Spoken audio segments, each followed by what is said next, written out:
Greetings, fellow fans. You're tuned into Fiction Moon, presenting to you today, what if Harry was born as a Void Walker and his shadow consumed every Horcrux in a single night? Show some love by liking and subscribing. Enjoy the story ahead. Chapter 1, The night the shadow fed the Dursleys had a rule about Harry's bedroom door: it stayed locked after 9 o'clock. Vernon had installed the deadbolt himself, 3 years ago, after the incident with Mrs. Fig's cat and a patch of flowers that had bloomed overnight in the shape of a hand reaching out of the earth. He hadn't known Harry did it. Harry hadn't known either.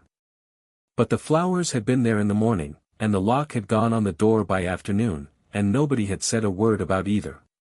Tonight the lock didn't matter.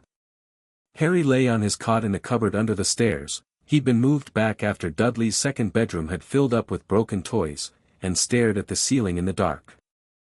11 years old as of 17 minutes ago. He knew the exact time because he'd watched the minutes tick over on the cracked digital clock Dudley had thrown at him last Christmas, which Harry had caught, fixed, and quietly kept. The crack was still there. Harry had decided the crack gave it character. The cupboard was quiet. The house was quiet.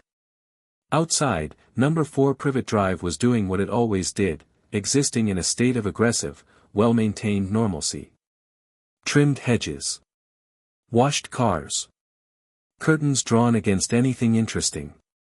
Harry should have been asleep. He wasn't, and he didn't know why, only that something felt different about tonight in the way that thunderstorms feel different before the first lightning, a pressure behind the sternum, a sense that the air itself was holding its breath. He pressed his palm flat against the thin mattress and watched his shadow on the wall.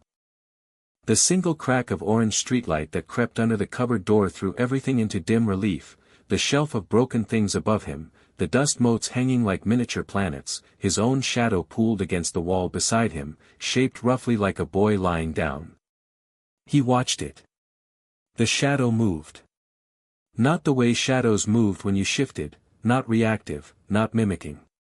It moved first. A slow, liquid ripple ran through it, like something surfacing in dark water. The shadow hand on the wall lifted, curled its fingers experimentally, and then pressed flat again. Harry didn't scream. He didn't flinch. He sat up slowly and looked at the shadow, and the shadow, in the shape of him sitting up, looked back. "Hello," Harry said, because he was 11 years old and had been talking to things nobody else could see or hear for as long as he could remember. The garden snakes behind the Dursleys' fence. The owl that sat on the street lamp and watched him walk to school. The crack in his ceiling that he was absolutely certain, on certain nights, made different shapes depending on what he was thinking about. The shadow tilted its head. Then it stretched. Not the way shadows stretched when light changed, this was muscular, intentional, the movement of something waking up and taking stock of its body after a long sleep. It pulled away from the wall. It pooled on the floor. It rose. Harry stood too, because sitting while something stood over you felt wrong regardless of what that something was. The shadow stood opposite him, an arm's length away, shaped like him but not of him anymore, its edges didn't match his. It was taller by a few inches, its proportions slightly off in the way that deep water things are slightly off when you see them out of water. Its face was a smooth darkness. Its hands were longer. Harry felt no fear. He felt, instead, an overwhelming sense of recognition, the same feeling as when you hear a song you didn't know you'd forgotten and every word comes back without effort. "You're mine," he said. Not a question. Not possessive, exactly. More like identifying a part of himself he hadn't known was separate. The shadow pressed one long-fingered hand against its chest, against the space where Harry's scar would be, if it were him, and Harry felt a pulling sensation behind his own eyes, deep and cold and ancient, like looking down into very deep water and understanding, viscerally, that you could not see the bottom. Something in his scar burned. Harry raised his hand to his forehead. The lightning bolt scar that everyone on Privet Drive pretended not to stare at, the scar that Vernon called a freak accident and Petunia called a reminder and Dudley called gross, was hot under his fingertips, hotter than it had any right to be, and as he pressed his fingers to it he felt something writhing there. Small. Vile. Terrified. He'd always known the scar was wrong. The way it ached when he was angry, the way it sometimes pulsed when he was dreaming. He'd never had the language for what he knew, but he knew it the way you know that a sound in the walls is not the pipe settling. The shadow reached toward him. Harry lowered his hand and nodded. It touched the scar. What happened next was not painful, exactly, though it was enormous, a sensation of something being pulled, like a splinter being drawn from deep in infected flesh, relief and wrongness combined into a single overwhelming physical fact. The scar flared white-hot for 3 seconds. Harry's vision went entirely dark. He felt the thing inside the scar, small and writhing and ancient and hateful, get consumed. Not destroyed. Not expelled. Consumed, the way a tide consumes a sandcastle, completely and without malice and without leaving anything behind. Then it was over. Harry stood in the cupboard and breathed. The scar on his forehead was cool for the first time in his entire life. It was still there, he could feel the raised edges when he touched it, but it was just a scar now. Just old tissue. Just a shape. He exhaled slowly. The shadow turned toward the cupboard door. "Go on, then," Harry said. The shadow slipped under the door like water under ice, and Harry sat back down on his cot, and felt the night shift around him as something old and dark and hungry slid out into the world. It crossed Privet Drive in seconds, moving not along the ground but through it, existing in the space between lit things and dark things, the membrane where shadows live. It passed through the hedge, through the quiet street, out of Little Whinging without disturbing a single sleeping dog or a single motion-sensing porch light. Britain at night was a landscape of shadows, and the shadow moved through all of them like a current through connected water. It knew where to go. It had always known. The knowledge existed in it the way migrating birds know which direction is south, not learned, not remembered, just known. There were 7 wounds in the world, 7 places where something had been put that should not exist, and the shadow could feel each of them like pressure in the dark, like the specific wrongness of a note played out of tune in an otherwise silent room. The first was in the south. A village called Little Hangleton, and in a ruined house on the hill above it, a ring sitting in a box that sat in a rotting cabinet that sat in what had once been a parlor. The ring had a black stone set into a gold band, and the stone was cracked, and inside the crack lived a piece of something that had once been a man and had since become a wound in the world. The shadow arrived in the ruin and paused over the cabinet. It did not open the cabinet. It did not need to. It pushed through the wood, through the box, and it found the ring, and it found the fragment of torn soul inside it, and the soul fragment felt the shadow and did what all frightened things do, it recoiled, it scrambled, it pushed against the walls of its container. The shadow consumed it between 1 second and the next. The ring went cold. The stone went from cracked to merely decorative. The gold band was just gold. The shadow was already gone. A cottage in Godric's Hollow, or rather beneath it, but the shadow didn't stop at Godric's Hollow, because the Horcrux it was looking for had moved. It followed the thread of wrongness north and west, through sleeping fields and motorway overpass shadows and the deep dark under bridges that even foxes avoided, and found what it was looking for in Scotland, in a rambling old mansion that smelled of dark magic and old money and fear. The locket was in a safe behind a portrait of a man with cruel eyes and an air of permanent satisfaction. The shadow slid through the portrait, the painted man startled, clutched his painted chest, and never quite recovered, though no one would notice for weeks, and found the locket, and inside the locket found the fragment, and the fragment opened its mouth to speak, because this one was old enough and powerful enough to try. What came out of the locket when it opened was darkness, a billow of cold and hatred and memory, faces twisted into accusations, the specific cruelty of dredging up what people feared about themselves, but the shadow looked at this and felt nothing, because the shadow was made of darkness, and darkness couldn't frighten its own substance. The fragment lasted 6 seconds before it was gone.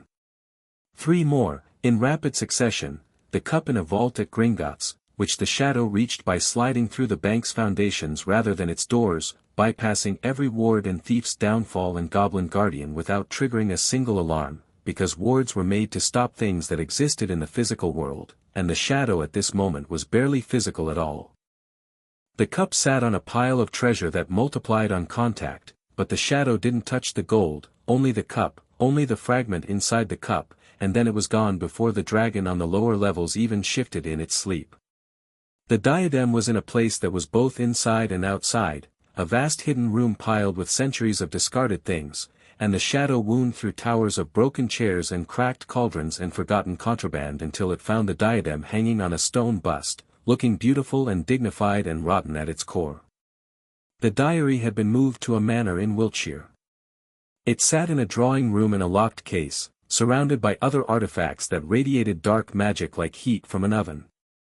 The shadow paused in the drawing room for a moment, taking stock of the other objects, not its business, not tonight, and then slid into the case, into the diary, and took the fragment that had been sitting in Tom Riddle's teenage diary since before Harry's parents were born. That one fought hardest. It was the oldest, the most settled, the one that had been sitting inside its object the longest and had put down the deepest roots. It threw images, memories, a boy's handsome face and silver tongue, a sense of cold intelligence that had never once in its existence been used for anything other than self-preservation. The shadow was patient. The fragment was not. The shadow won. Nagini was last, and she was different, she was alive, and the fragment inside her was woven through her living tissue in a way that made the separation delicate. The shadow found her in a crumbling estate in Albania, coiled around the frame of a broken door like she owned the building, which in a sense she did. She raised her head when the shadow arrived. Snakes could feel things in the dark that other creatures couldn't, and Nagini was not an ordinary snake. She looked at the shadow for a long moment. The shadow looked back. She lowered her head. The shadow was careful with her, not because the snake was innocent exactly, but because the snake was a victim of the same thing that had lodged in Harry's scar, and the shadow was not cruel. It separated the fragment from her living tissue with a precision that left the snake herself untouched, whole, just a large and considerably dangerous python alone in an Albanian ruin without the passenger she'd carried since before she could remember. Nagini coiled tighter and went back to sleep. The shadow dissolved into the Albanian night and came home. Harry felt it return the way you feel a limb come back from numbness, a rush of sensation, of wholeness, of something clicking into alignment that had been almost right for so long you'd stopped noticing it was wrong. The shadow slid back under the cupboard door and returned to him, settling against the floor in its proper shape, his shape, the correct length and proportion, the shadow of a boy sitting on a cot at roughly 2 a.m. Harry sat very still and took stock. The scar, silent. Cool. Just a mark. His head, clearer than it had ever been. He felt like someone had taken a pane of dirty glass and wiped it clean. The world was still the world, but the quality of his perception of it was different. Sharper. More precise. Like he'd been slightly underwater his entire life and had just, for the first time, put his head above the surface. He felt the 7 absences in the world, not directly, not like a map he could read, but as a kind of atmospheric shift, the way a room feels different when all the windows are open. He thought about this for a while. He thought about the shadow, and what it was, and what it made him. He thought about the things he'd always been able to do that no one else could, the time he'd ended up on the school roof when running from Dudley's gang, the time he'd accidentally turned his teacher's wig blue, the time he'd gotten his hair cut and it had grown back overnight and he'd woken up and thought, well, that's interesting. He'd always known he was different. Petunia had told him so, with disgust. Dudley had told him so, with fists. The school had told him so, with suspicion. But different had always meant wrong, a deviation, an aberration, something to be corrected or suppressed or hidden.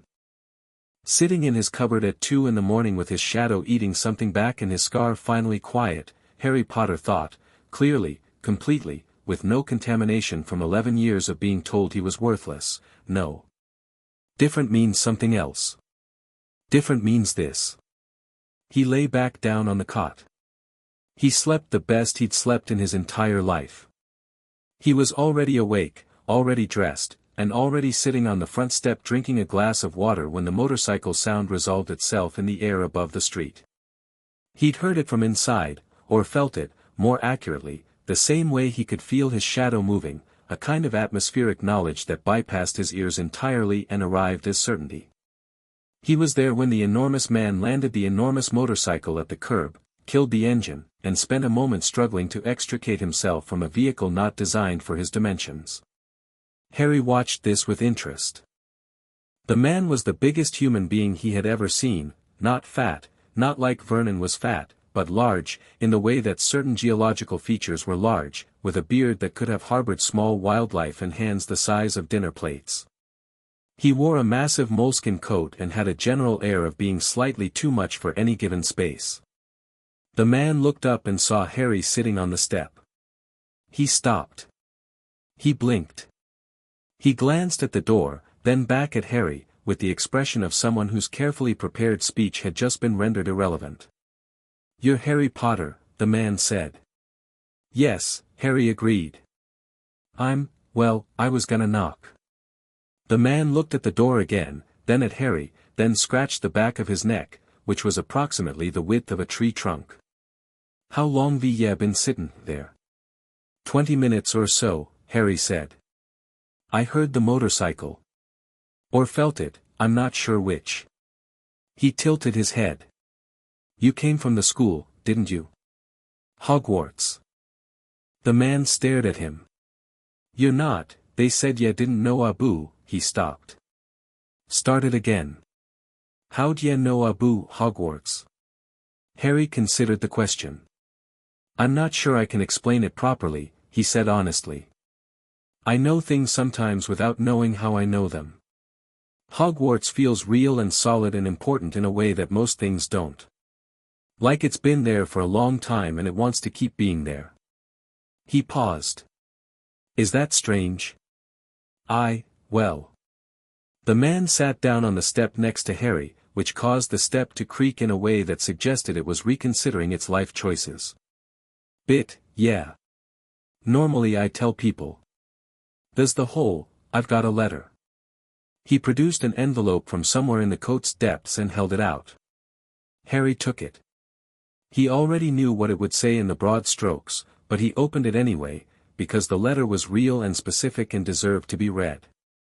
The parchment was thick and cream-colored and the ink was green and the seal was wax with a crest that made his shadow ripple pleasantly against the step. He read it through carefully. "I'll need supplies," he said when he finished. "Books, a wand, robes. Where does one get those?" The man's face broke into a grin that transformed it completely. Under all that beard there was genuine warmth, the straightforward affection of someone who had been looking forward to this moment and was willing to let the weirdness of its execution slide. "Diagon Alley," he said. "I'm Hagrid, by the way. Rubius Hagrid, keeper o' keys at Hogwarts." He stuck out one of the dinner plate hands. Harry shook it, his own hand was completely swallowed, and felt the rough calluses of someone who worked outdoors, the specific warmth of someone who was entirely sincere. "Harry Potter," he said, because it seemed right to offer it back. "Do we need to wake the Dursleys?" Hagrid glanced at the door. His expression did something complicated. "Your aunt and uncle, they know. About who ya are, I mean. Abu, the wizarding world." "I know," Harry said. "Yeah, how d'ya know that?" Harry looked at his glass of water. "The way they look at my forehead when they think I'm not watching," he said. "The way my aunt says certain words like they taste bad. She knows. She's always known." He set the glass down. "They're not very kind people." Hagrid's eyes went, somehow, even softer. "No," he said, gently. "They're not. I'm sorry for the, Harry." "It's all right," Harry said, and meant it in a way that wasn't resignation, more like he was reporting a fact about his past and not particularly interested in carrying it into his future. "Shall we?" Now. Hagrid checked a watch the size of a small clock. 2:30 in the morning. You flew here at night. I assume Diagon Alley operates on its own schedule. Hagrid looked at him for a long moment. Then he laughed, a rolling, booming thing that Harry felt in his chest. You're something else, Harry Potter, he said, standing and causing the motorcycle to shift on its kickstand with the change in gravitational neighborhood. Yeah. All right. I know a few places that'll be open.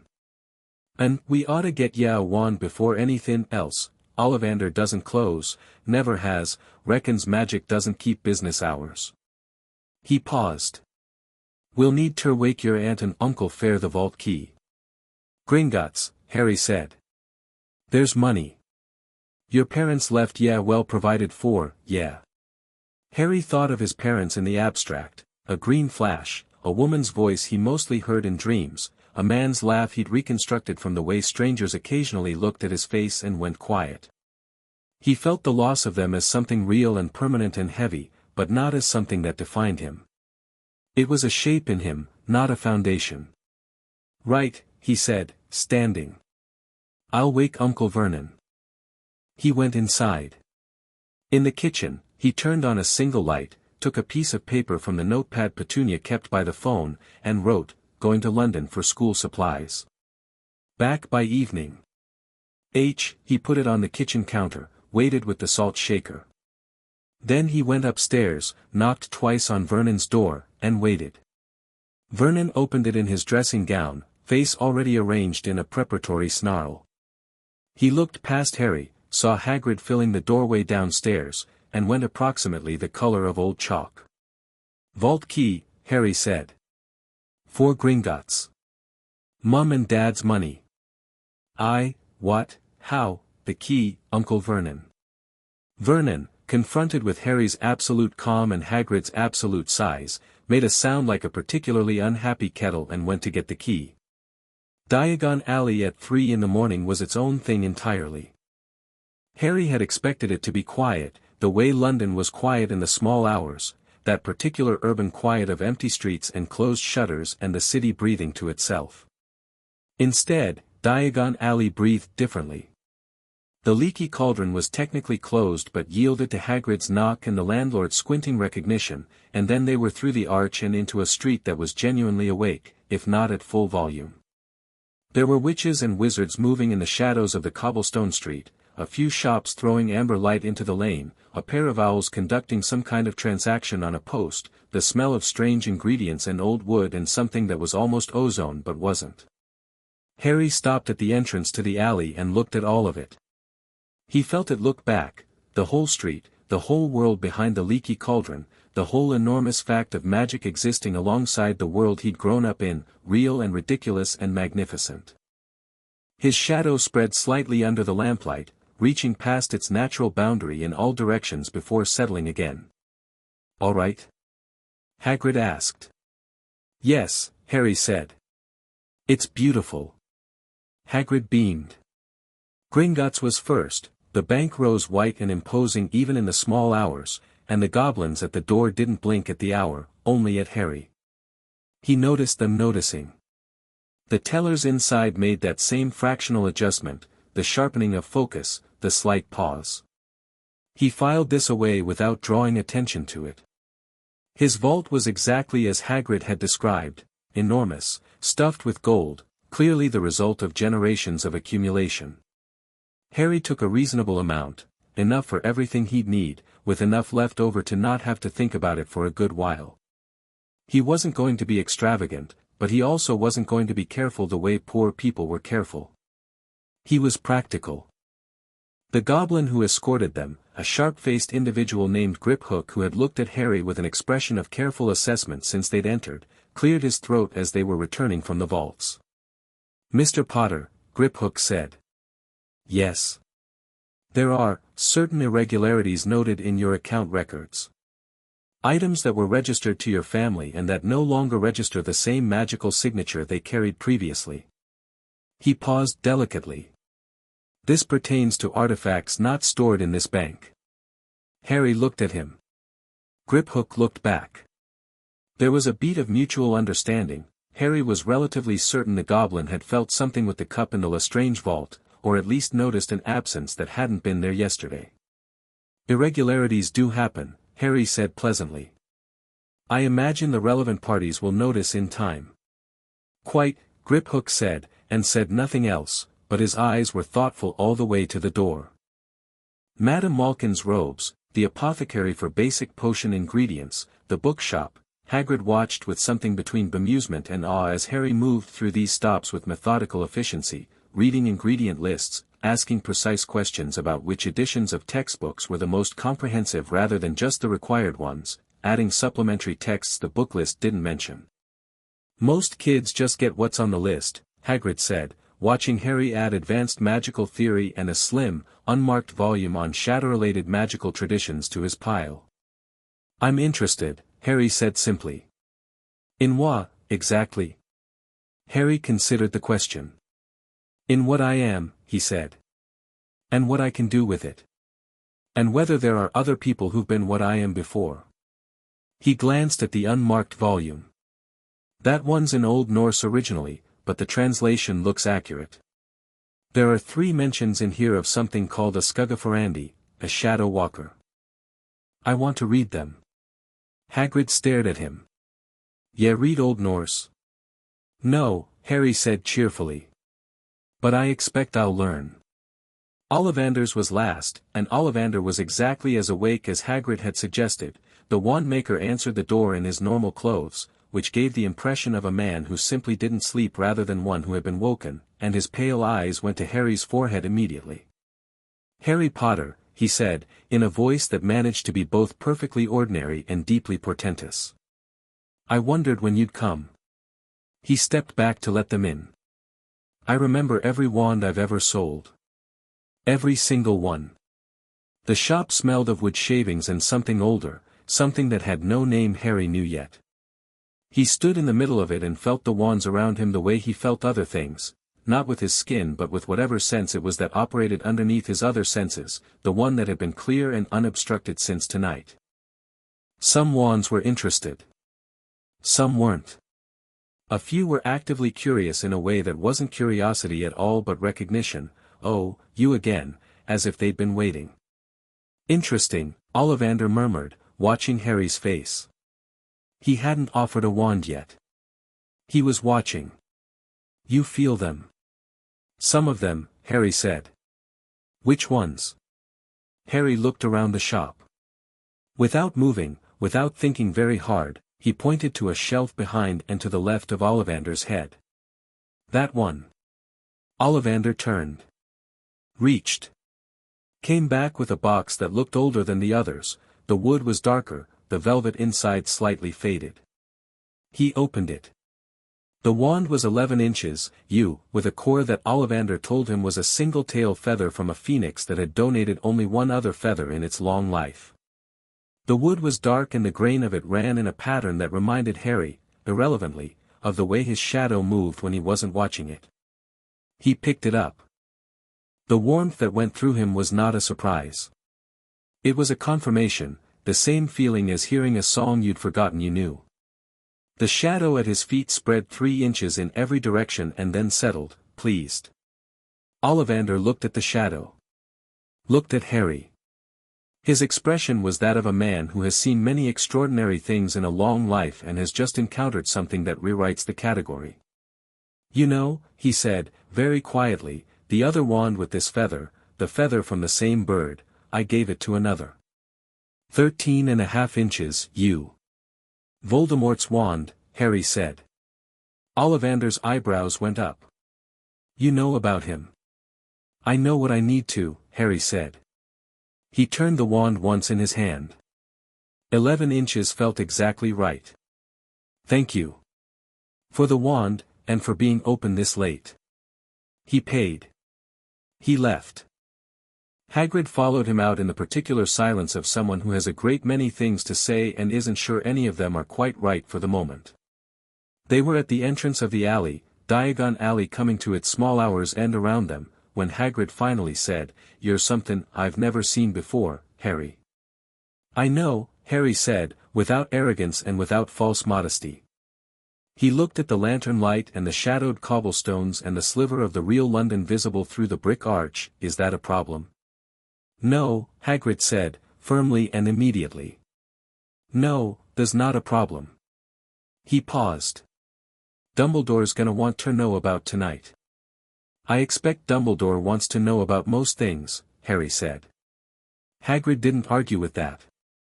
They walked back to the motorcycle through the quiet of 4 in the morning, and Harry's shadow walked beside him in exactly his shape, steady and calm and utterly silent, and somewhere in the world 7 wounds had been sealed and 7 things that should not have existed no longer did, and the night was enormous and clear around them, and Harry Potter was 11 years old and complete for the first time in his life. Back at Privet Drive, with the motorcycle a fading sound in the direction of the motorway and the sky going from black to that specific dark blue that comes before dawn, Harry sat on the front step again and watched the neighborhood wake up 1 degree at a time. A bird started. Another answered. The Thompsons' cat appeared on the fence and regarded him with the professional neutrality of cats everywhere. He thought about Hogwarts, which was real and waiting and enormous in his mind's geography. He thought about other children going there, about classrooms and libraries and things to learn that didn't exist in books Petunia bought for Dudley and would never buy for him. He thought about magic as a language, about spells as grammar and intent as meaning, and felt the wanting of it as something clean and specific rather than desperate. He thought about the shadow and what it was. He'd read 3 pages of the Norse text in the bookshop while the shopkeeper was distracted and had found this: the Skuggaferandi does not cast a shadow. The Skuggaferandi is the shadow. It walks in the physical world as a courtesy to those who cannot follow it into the dark between things. He'd bought the book immediately.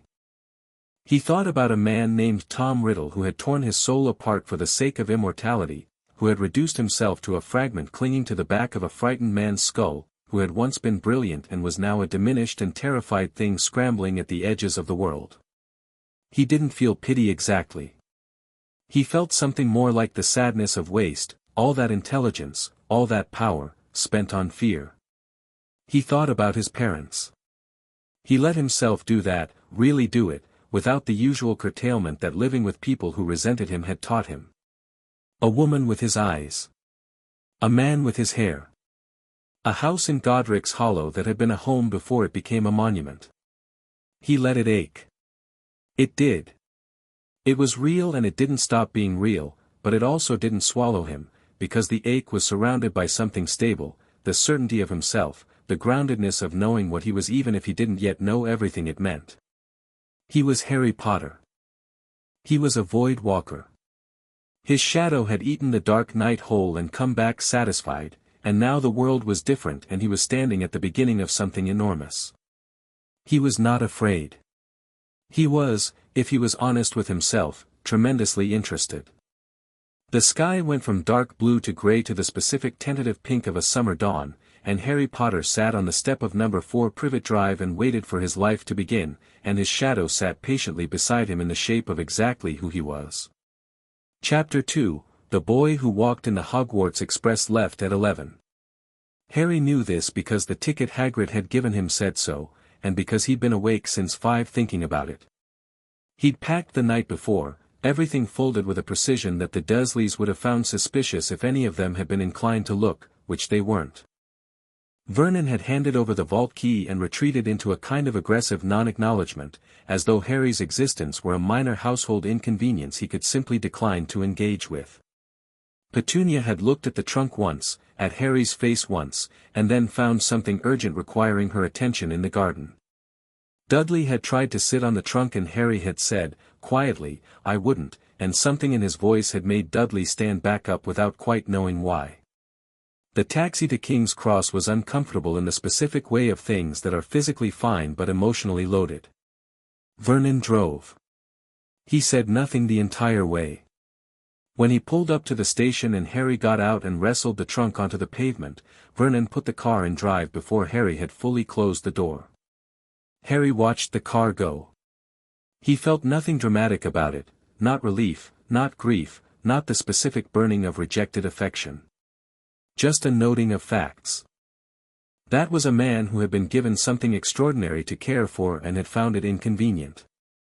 Harry hoped, distantly, that Vernon Dursley found whatever it was he was looking for in a world organized entirely around his own comfort. Then he turned to King's Cross and pushed his trolley through the main doors. Platform 9 3/4 was not, Harry discovered, a thing you could find by reading signs. He stood between platforms 9 and 10 and looked at the barrier, a solid brick pillar, entirely mundane, doing its best to look unremarkable and succeeding, and felt it the way he felt most things, not with his eyes but with the sense underneath everything else, the void awareness that registered the world in terms of what was real and what was performing realness. The barrier was performing. There was something on the other side of it that breathed differently. He walked through at a normal pace, not running, not dramatic about it. One moment he was in the ordinary noise of King's Cross. The next he was standing on a platform wreathed in steam that smelled of coal and magic and the very particular excitement of a beginning. The Hogwarts Express was red and enormous and pleased with itself, sitting on the tracks with the air of something that had been doing this for centuries and saw no reason to stop.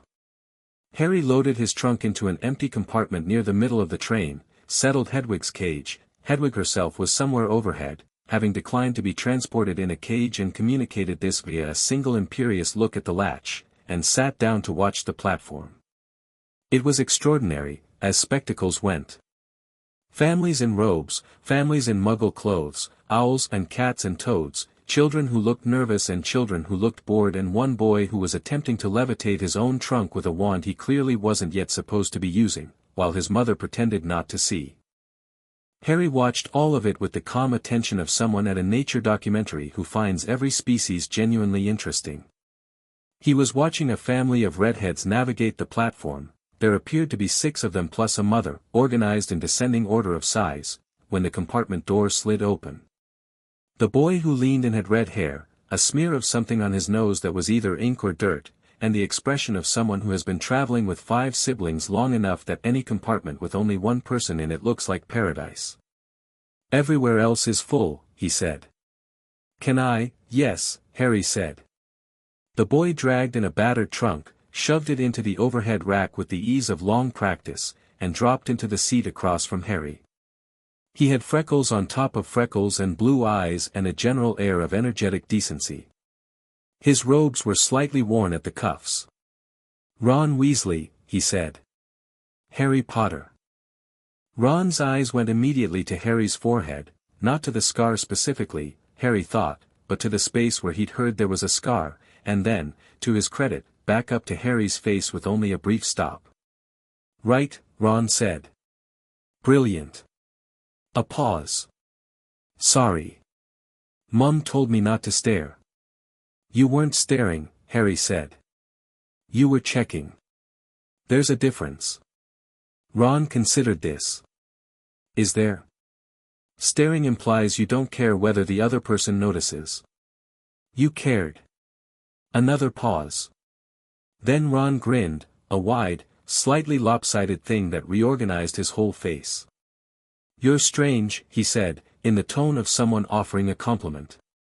"I've been told," Harry agreed. The train lurched into motion. Platform 9 3/4 began to slide past the windows, the gathered families waving and shrinking, the steam smell thickening and then thinning as they came out of the station and into the grey-green of early autumn London. Ron produced a paper bag of sandwiches and offered one. Harry took it.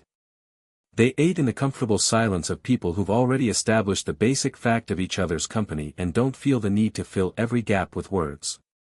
Outside, London resolved into suburbs, which resolved into the open country Harry had never really traveled through, which resolved into a landscape that got progressively more dramatic the further north they went.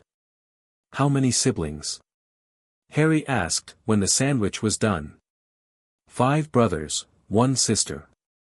"Bill's at the ministry, Charlie's in Romania with dragons." Ron said dragons with an emphasis that made clear this was the peak of ambition as far as he was concerned.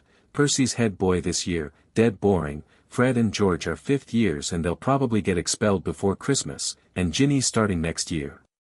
He pulled a slightly battered chess set from his bag, more from habit than invitation. "Do you play?" "No," Harry said. "Teach me." Ron looked surprised, then pleased in the way people who are genuinely good at something get pleased when someone wants to learn it properly. Yeah, all right. He set up the board. You'll lose, first few times. Probably, Harry agreed, and watched Ron's hands arrange the pieces with the automatic ease of someone who'd played this game since before he could reach the table. He lost twice. The third game was closer. Ron narrated his own strategy as he played, which Harry suspected was habit from teaching younger siblings, and which Harry found genuinely useful. He wasn't just learning the moves, he was learning the shape of how Ron thought, which was methodical and creative in unusual combination, strategic in a way that ran deeper than chess. He filed this away. Ron Weasley thought well. They were somewhere in the Midlands, the landscape greening and steepening outside the window, when the compartment door opened again. This time the person who appeared had already knocked, already looked for a free seat and failed to find one, and was doing the social calculation visibly on her face before she spoke. She was a girl with brown hair that occupied a significant amount of space and an expression of focused determination that Harry associated with people who had decided very early that if they were going to be somewhere, they were going to know everything about it. She had a book under one arm and a small cat carrier under the other. All the other compartments are full or unpleasant, she said, which Harry appreciated for its directness. Is there room? Yes, Harry said. She came in, settled the cat carrier, sat down, and opened her book, which appeared to be the Standard Book of Spells, Grade 1. She was marking passages with neat annotations in the margins. Then she looked up and did the same scar check Ron had done, except on her it was frankly analytical rather than social. You're Harry Potter, she said. Yes. I'm Hermione Granger. She said it with the particular clarity of someone who has spent time being told their name was too complicated and has decided to own it completely. I've read about you. Several books mention you, though most of the detail is questionable, the sourcing is very weak. I imagine it is, Harry said. Most of what I know about myself I've had to work out on my own. She looked at him properly then, not at his forehead but at his face, and whatever she saw there made her close her book with a thumb still marking her page, not abandoning it, just pausing it. How much do you know about Hogwarts?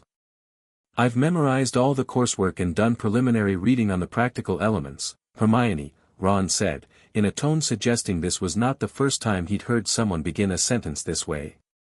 We've only just met, she told him, without breaking stride.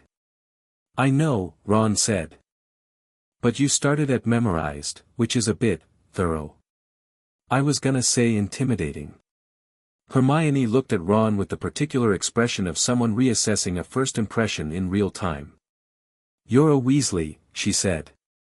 Your brothers are mentioned in Hogwarts, a history. The Weasley twins set a record for most simultaneous points deductions in. Please don't finish that sentence, Ron said. Mum doesn't know about the record. Harry watched this exchange with something warm moving through his chest. It felt like possibility, the specific warmth of recognizing that a room contains people worth knowing. I've done preliminary reading, Harry said, answering Hermione's original question. Though some of what I'm most interested in isn't in the standard texts. She turned back to him immediately. Such as magical theory at the metaphysical level. The relationship between intent and manifestation. Historical accounts of non-standard magical expressions, abilities that don't fit the Wandand spell framework. He paused. I bought a book in Diagon Alley on shadow-related magical traditions in Norse culture. Hermione stared at him for 3 full seconds. The Anderson translation, she said. Skuggamol. I tried to get it but the shop assistant said there was only one copy left and someone had bought it that morning. Her eyes narrowed. That was you. I'll lend it to you when I'm done, Harry said. She opened her book back up, then closed it again, apparently deciding the conversation was more interesting. Why shadow magic specifically?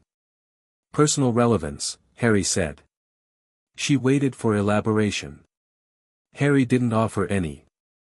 She was clearly the kind of person who would find this profoundly unsatisfying, and he noted that she managed to sit with it rather than push, which meant she had more self-restraint than most people who were also very intelligent. He filed this away too. The trolley came. Harry bought enough for 3 people and divided it without comment. Ron looked like he wanted to protest and didn't. Hermione looked like she wanted to say something about sugar content and also didn't. They ate pumpkin pasties and every flavor beans. Ron got earwax, Harry got something that tasted precisely like the first cold morning of autumn, which he found unexpectedly pleasant, and the countryside outside turned properly dramatic, all hills and valleys and that particular quality of northern light. The arrival at Hogsmeade Station was noise and dark and the smell of rain and pine trees, and then, Hogwarts. Harry saw it across the lake as they crossed in the boats, and felt it the way he'd expected to, as something real and solid and alive in a sense that had nothing to do with biology. The castle was enormous and not entirely stable in its geometry, as though the building had opinions about its own architecture and exercised them periodically. Towers that looked wrong from one angle resolved into something magnificent from another. The windows held light that was warmer than light had any right to be on a grey September, evening. His shadow spread across the surface of the lake as they crossed, reaching further than physics suggested it should, and Harry pressed his hand flat against the side of the boat and quietly reined it in. Not now. Not here. Not with 100 first-years in boats around him.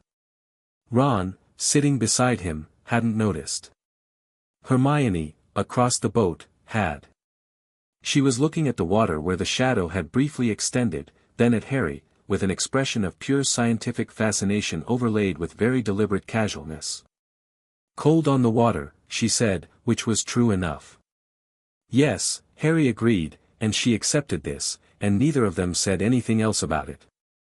The castle swallowed them all. Professor McGonagall met them in an anteroom off the entrance hall, a tall woman with iron-grey hair and the bearing of someone who has outlasted several dozen years of adolescence through sheer force of expectation. She looked at the assembled first-years with the expression of someone taking inventory.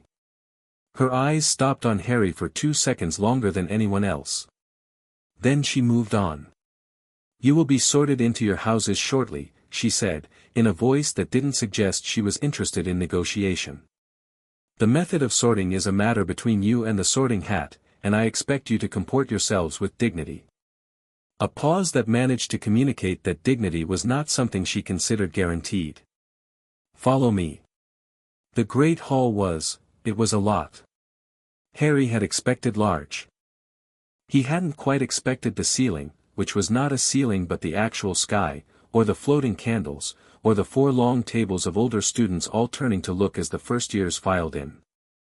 He felt the weight of 200 pairs of eyes and didn't flinch under it, which he registered as interesting. He'd always been looked at, on Privet Drive, in the way of things that were looked at to be judged, and he'd learned to make himself small under that attention. This was different. This attention was curious rather than hostile, and he had no interest in making himself small for it. He was aware, as they filed in, of exactly one other person in the room who felt wrong in the way that Voldemort's Horcruxes had felt wrong, a faint, specific resonance of something that shouldn't be there. He didn't turn his head to look. He noted the direction and let it sit. McGonagall set a battered hat on a stool and it opened its brim like a mouth and sang about houses, which Harry found genuinely interesting from a magical theory perspective, a thinking artifact, centuries old, enchanted with the personalities and priorities of 4 founders. He wondered what it felt, sorting thousands of children. Whether it remembered them. Names began to be called. Students sat on the stool, put on the hat, waited with expressions ranging from excitement to quiet terror, and the hat called house names in a voice that carried through the hall. Granger, Hermione.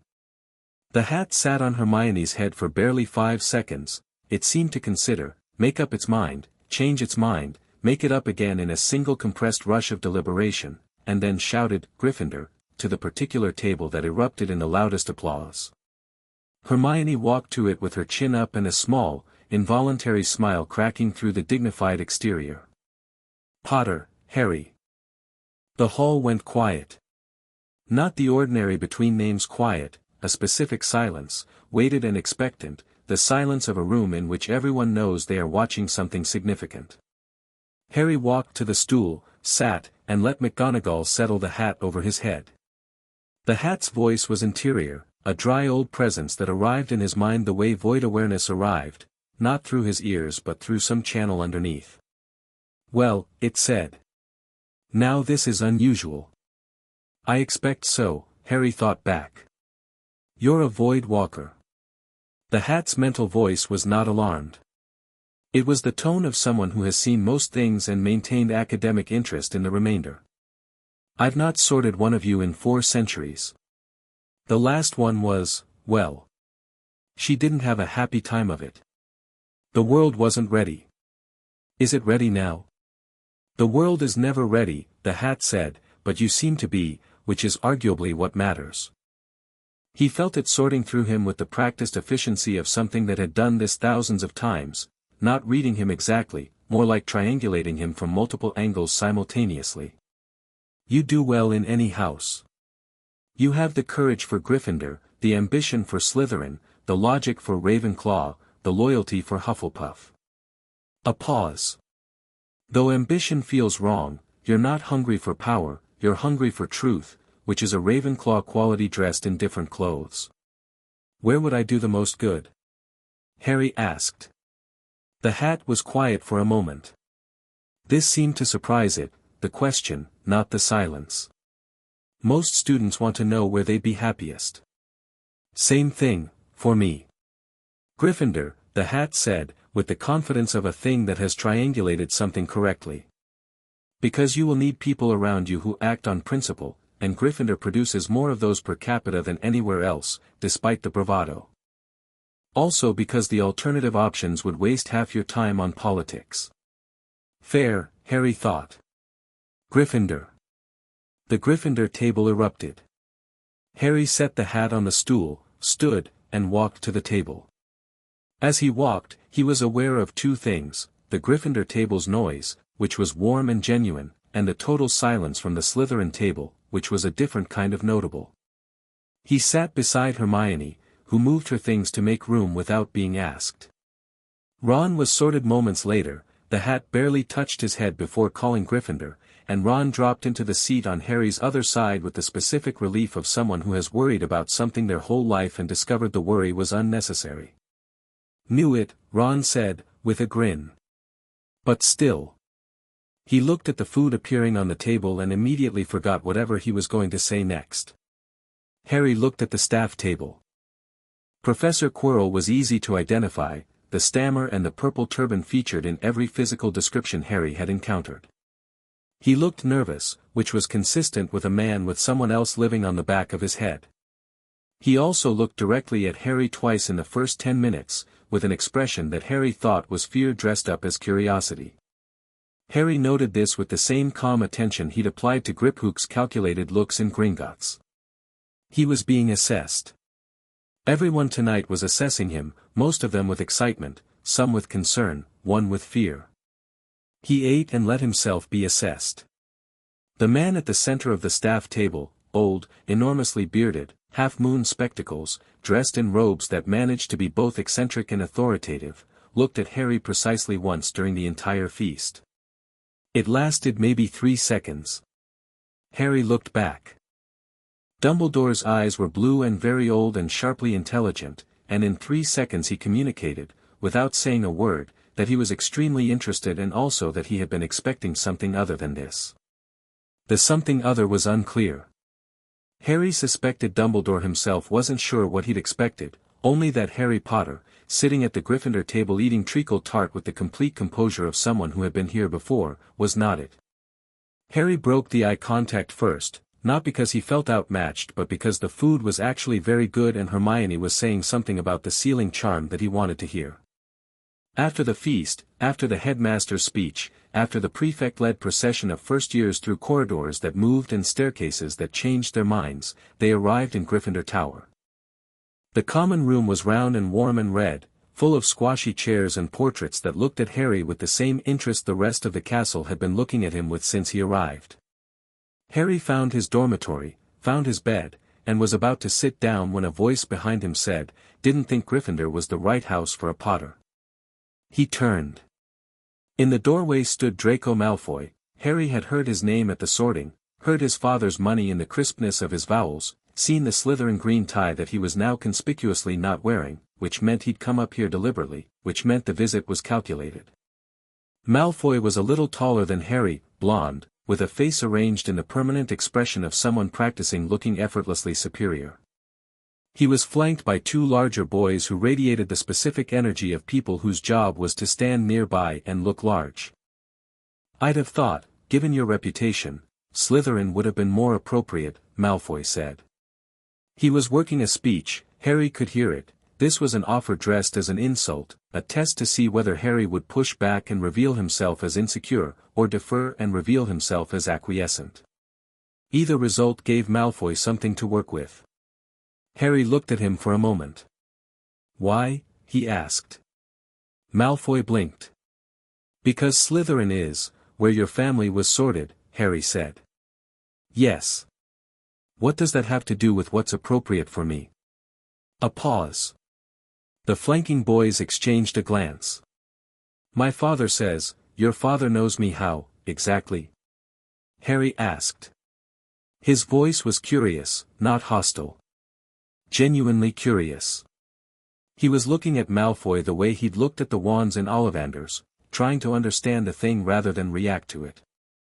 Malfoy's prepared response had not accounted for the question being turned into an inquiry. He recovered quickly. He was clearly intelligent, but the recovery was visible. "My father knows everything worth knowing about the wizarding world. He knows about Voidwalkers." The silence that followed was absolute. Even the portrait seemed to lean forward. "About what?" Malfoy said. "Never mind," Harry said pleasantly. He turned back to his bed. "Good night, Malfoy." There was a long pause.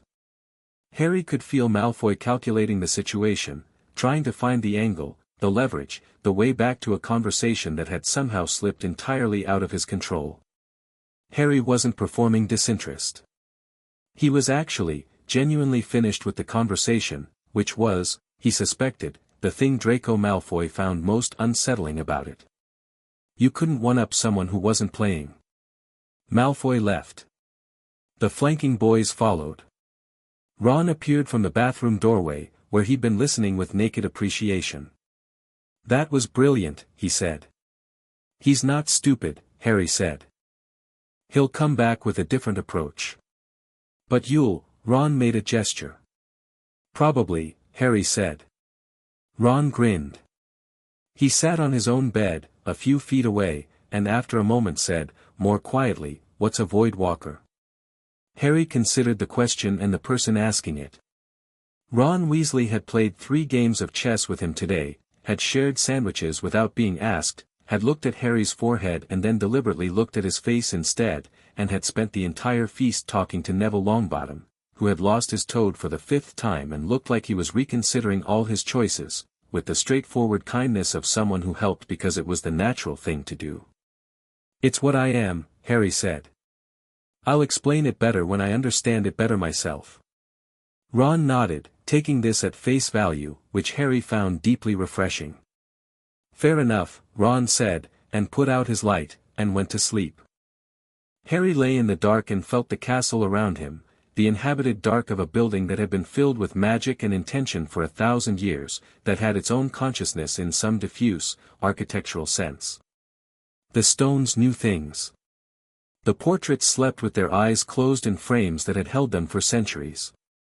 Somewhere below, in a room off the 3rd-floor corridor that Harry had noted was locked and that every piece of his void awareness told him contained something important and alive, something breathed. His shadow lay across the dormitory floor in the shape of him lying in bed, still and content.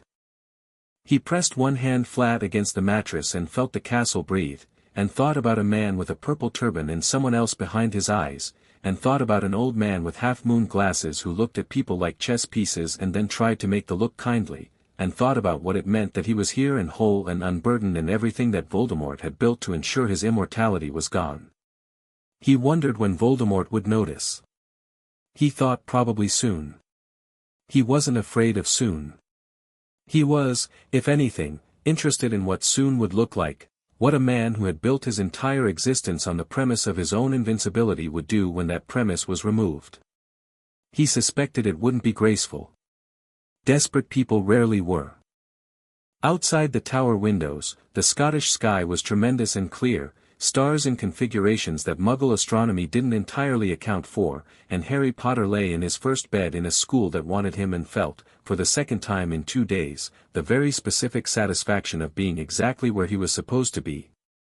Chapter 3, Shadows in the Corridors. The first week at Hogwarts moved the way first weeks did, in a blur of staircases that weren't where you left them, portraits that gave contradictory directions, the specific chaos of 111-year-olds trying to find classrooms in a building that had strong opinions about layout.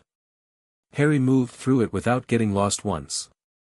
Not because he'd memorized a map, there were no accurate maps of Hogwarts, as Hermione had discovered with audible frustration on day 2, because the castle's geography shifted enough that any map was technically historical rather than current. Harry found his way because the castle told him. Not in words, not in anything as legible as directions, more like the way water finds the lowest point. He always knew which staircase was currently leading where he needed to go. The castle, for its part, seemed pleased to be known. Hermione had noticed this on the second day, watching Harry turn left at a junction that every other first year had gone right on before doubling back. "You know where the classrooms are," she said, not quite accusatory, not quite a question. "I have a good sense of direction," Harry said. "In a building that changes its directions," she said. "Yes." She made a note in the margin of her planner. He didn't ask what the note said. Ron had noticed too, but his response was more practical. He started walking with Harry between classes, which cut his arrival time in half and also resulted in an incident on Thursday where the staircase they were on decided to become a different staircase mid-flight and deposited them outside Professor Flitwick's office, 4 floors above their destination. And instead of being frustrated, Ron treated this as a kind of adventure and took 3 minutes to look out the window at a view of the forbidden forest that he said he'd never seen from that angle, and Harry found himself doing the same, leaning on the stone sill and looking at the dark tree line with the particular pleasure of having been unexpectedly given something beautiful. Classes were, academically, not a challenge. Harry understood this wasn't a judgment on the quality of the teaching but on the gap between what he was and what the curriculum was designed for. Transfiguration, first lesson, McGonagall turned her desk into a pig and back, which Harry found delightful, and then they were asked to turn a match into a needle. By the end of the class most students had managed a slightly silvery match. Harry had a needle after 90 seconds, which he set down, and then spent the remaining time transfiguring it into progressively smaller and more precise objects, a pin, a thread, a near-invisible filament, and then back to a match, because he didn't want to leave a mess. McGonagall had come to stand beside his desk and watched the last 3 of these without speaking. When the class ended she said, "Stay a moment, Potter." He stayed. She looked at the match on his desk. "You've practiced transfiguration before?" "No," Harry said. "I read about it." The theory made sense. "The theory and the practice are, usually separate," Harry agreed. "I know. I'm not sure why it isn't, for me." McGonagall looked at him for a long moment in the way she looked at things she was categorizing.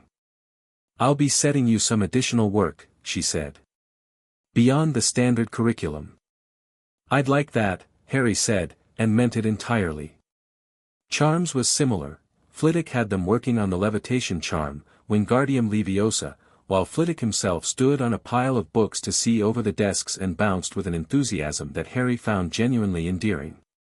Hermione got it on the 3rd try with impeccable wand movement. Ron got it on the 7th try, his feather sailing dramatically into the ceiling.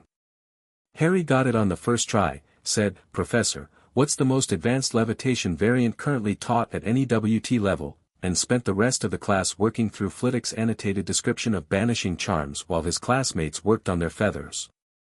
Potions was the outlier.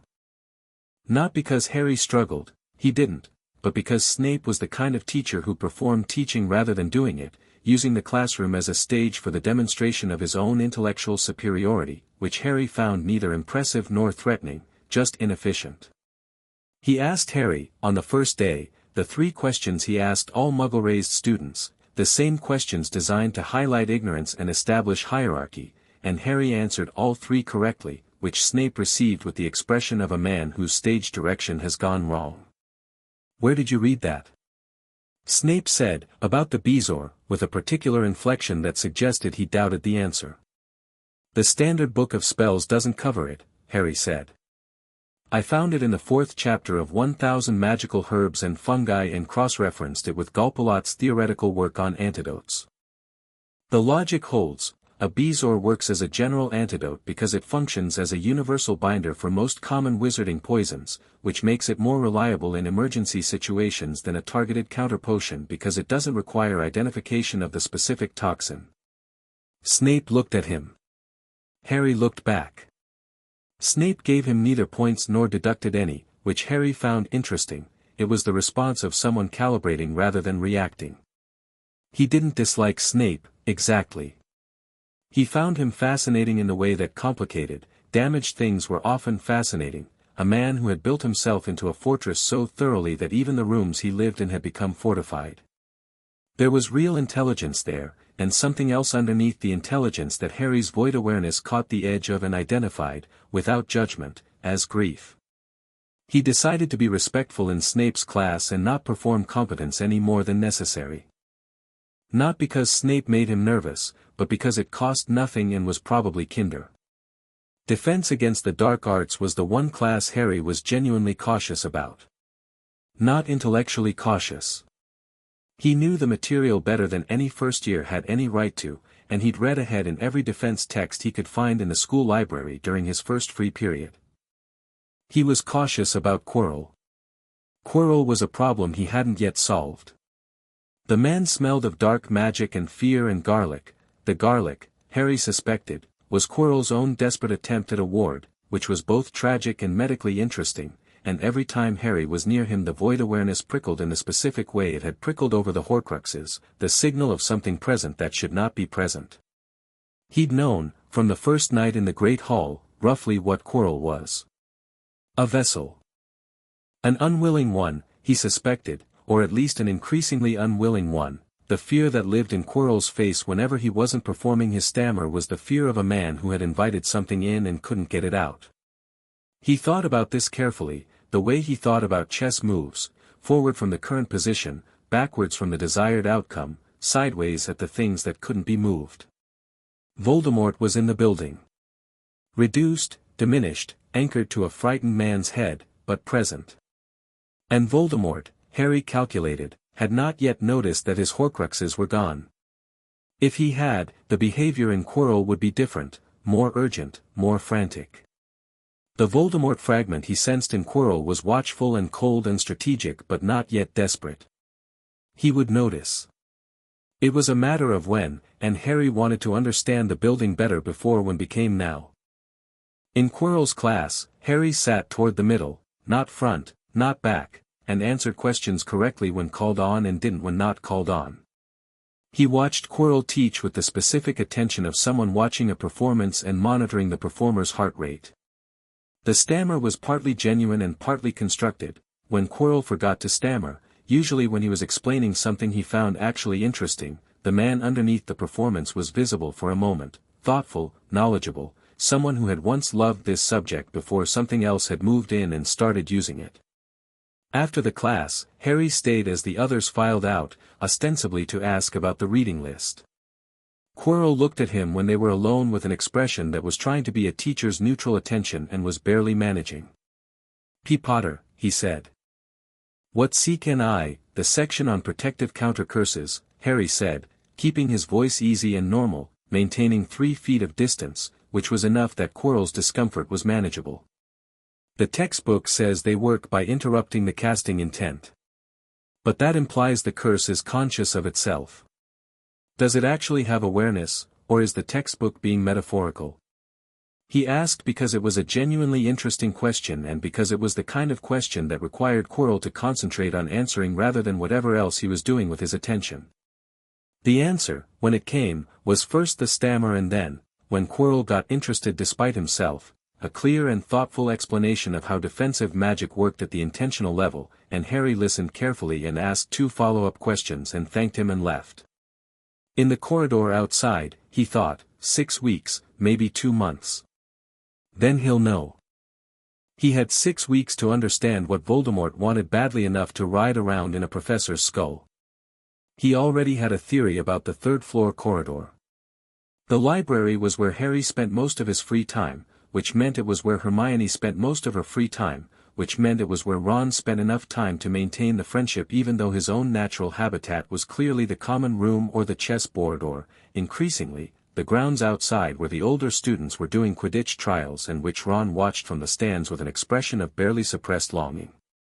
Harry and Hermione had developed, over the first 2 weeks, the specific dynamic of people who had each found the other intellectually equal and were in the ongoing process of discovering this in different subjects and different ways.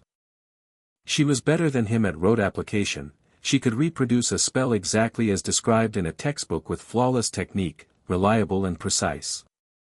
He was better at deviation, finding what the text hadn't said, what the technique was doing at the level of intent rather than execution. You don't actually do the spells the way the books say, she told him, one afternoon in the library, her voice carefully neutral. She'd been watching him work through a 3rd-year charms text while she did 1st-year homework. Your wand movement is wrong, technically. But the results are better. The wand movement in the books is prescriptive, Harry said, not looking up.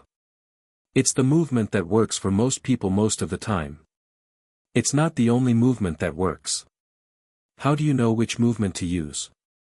I asked the wand, Harry said. Silence. That's not, wands don't, mine does, Harry said, and looked up. He held the wand loosely in his fingers and turned it once. Or rather, we have a conversation. I know what I want to happen. The wand knows how it can best translate my intent into effect. The prescribed movements in the textbooks are basically, training wheels. Good for learning the concept. Not always the optimal execution. Hermione stared at him. Then she looked at her own wand, which she was holding in a technically perfect grip. I can't hear mine. You might be able to, eventually, Harry said. It takes a particular kind of listening. What kind? He thought about how to say this without making it esoteric. You approach things by learning the rules first and then applying them, he said. That's not wrong, it works. But there's also an approach that starts from the outcome and works backward. What do I want to happen, and what's the simplest path from here to that? The rules are usually the path. But sometimes they're a map of the path, which is not the same thing. Hermione absorbed this. She was very good at absorbing things. She didn't just hear and agree or disagree, she actually took the idea and turned it over and looked at the other side.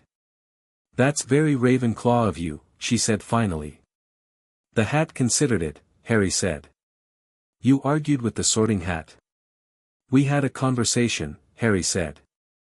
She wrote something in the margin of her charms book, which was not about charms. Harry didn't ask. Ron appeared at the library table on a Thursday afternoon looking like someone who had been thinking about something for long enough that it had become urgent. Quidditch, he said, pulling out a chair. You should try out, Harry said, without looking up from the advanced theory book.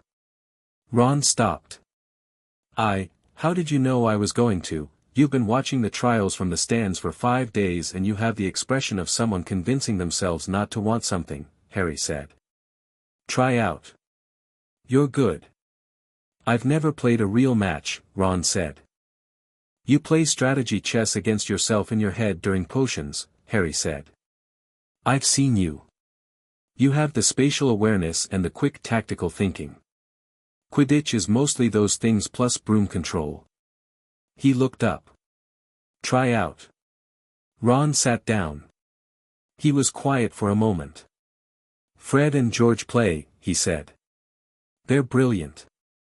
Everyone expects you to be like your brothers, Harry said. You're not like your brothers. That's not a problem. Ron looked at him. There was something in his expression that suggested this was a thing he'd wanted to hear for a long time from someone who meant it. "Yeah," he said, after a moment. "Yeah, all right." He pulled a charms essay toward him and started writing. After another moment, "Do you want to try out for Seeker? I heard McGonagall was talking to the captain about you." Harry had heard this too, or felt it, more accurately, the way he felt most things in the castle. McGonagall had watched him catch a falling inkwell during transfiguration without looking, without flinching, reflexes moving at a speed that had made the students around him go very quiet. She'd said nothing at the time. He'd felt the thought form, though. "Probably," Harry said. The troll arrived on Halloween. Harry smelled it before it reached the girls' bathroom on the second floor, not the troll itself, exactly, but the displaced air of something enormous moving through corridors too small for it, the particular wrongness of a creature with that much mass existing somewhere it didn't belong.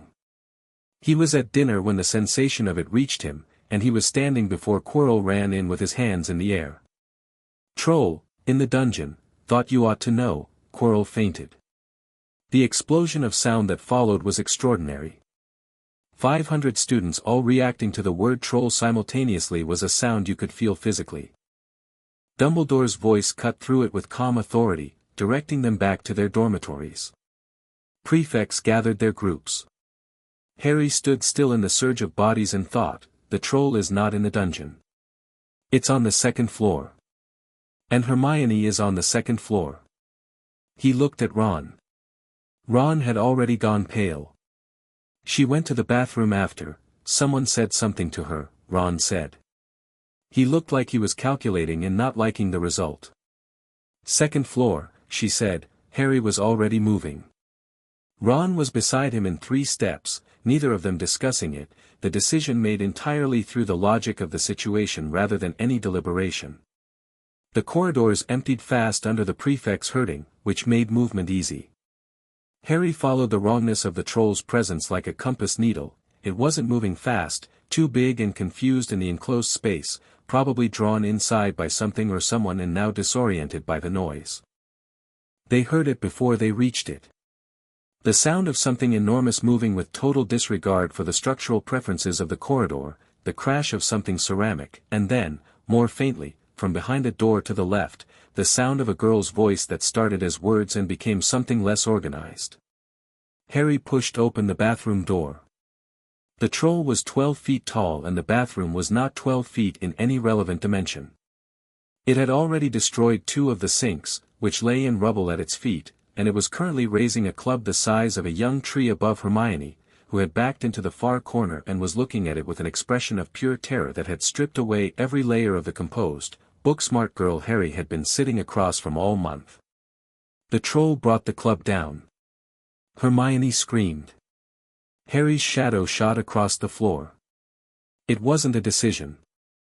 It was faster than a decision. The shadow moved before Harry consciously directed it, spreading across the bathroom floor in a wave of absolute darkness and wrapping around the club's head as it fell, arresting its momentum the way a wall arrested a thrown ball, absorbing the force of the blow entirely and redirecting it into nothing. The club stopped 6 inches from the floor. The troll stared at it in bovine confusion. The troll looked at its club. The club had stopped. It looked down. Its feet were standing in darkness, not the ordinary shadow of the bathroom's fluorescent light, but something deeper, something with texture and weight and intention. The troll's primitive animal awareness felt this and understood, in the way animals understood things, that this darkness was looking at it. The troll's courage, which had not been tremendous to begin with, left. It dropped the club. It turned. It ran. For a 12-foot troll it moved with remarkable speed, crashing through the bathroom door and into the corridor beyond, its bellowing receding down the hall. Harry let the shadow recede. It settled back under his feet, his shadow again, just the shadow of a boy standing in a wrecked bathroom. Ron was frozen in the doorway, one hand still raised with his wand pointed at the space where the troll had been. His expression was doing several things at once, none of them fully resolved. He looked at Harry. He looked at the shadow. He looked at the ruined sinks. He looked at Hermione, who had slid down the wall to sitting, her arms wrapped around her knees, breathing in sharp careful increments. Harry crossed to her and crouched down to her level. Hermione. She looked at him. Her eyes were still wide, still in the physiological aftermath of fear, but the eyes themselves were alert and present. She was processing. "You're all right," Harry said. Not a question. A reassurance and an assessment simultaneously. "The shadow," she said. "Yes. That was you. That was yours." "Yes." She breathed. In, out, measured, deliberate, someone bringing themselves back to operational. "It stopped the club," she said. "Yes. That's, the physical interaction of a shadow with a," she stopped. "Started again. That shouldn't be possible. Shadows are the absence of light. They don't have mass, they can't exert." Another stop. Her eyes moved to his face. "Unless your shadow isn't actually a shadow." "It's not," Harry said. "What is it?"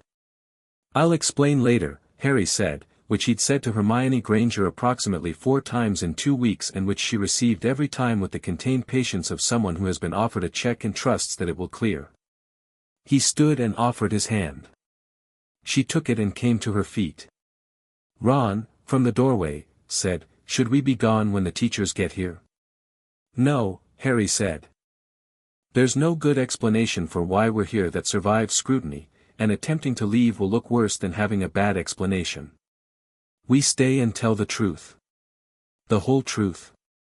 Ron said, looking at the bathroom, which had no logical mechanism for the troll's departure visible in it. "Enough of it," Harry said. The teachers arrived within 2 minutes, McGonagall first, then Snape, then Quirrell, who looked at the empty bathroom with an expression that cycled through several things quickly. The troll had apparently been recaptured in the corridor outside, which it had entered in considerable distress.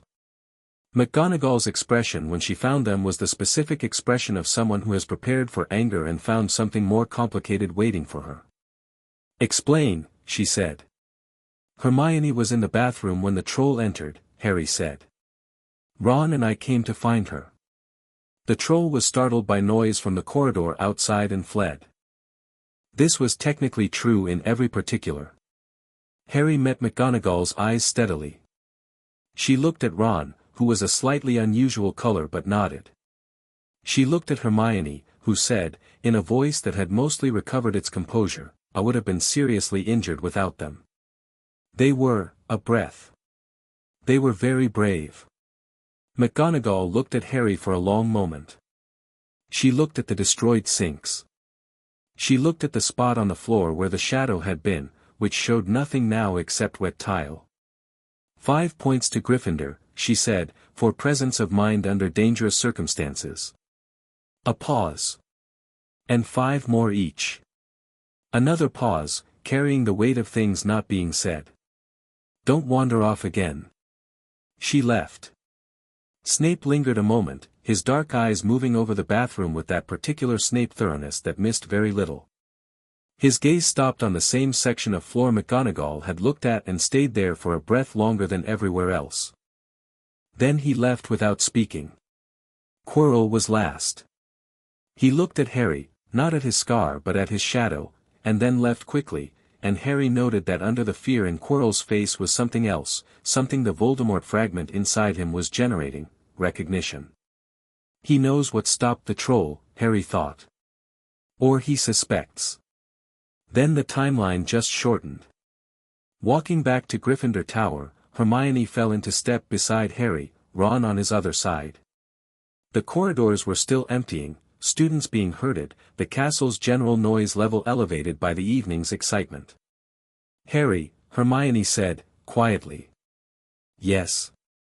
"The Scuggamal. The section on page 47. She paused. "I read it last night.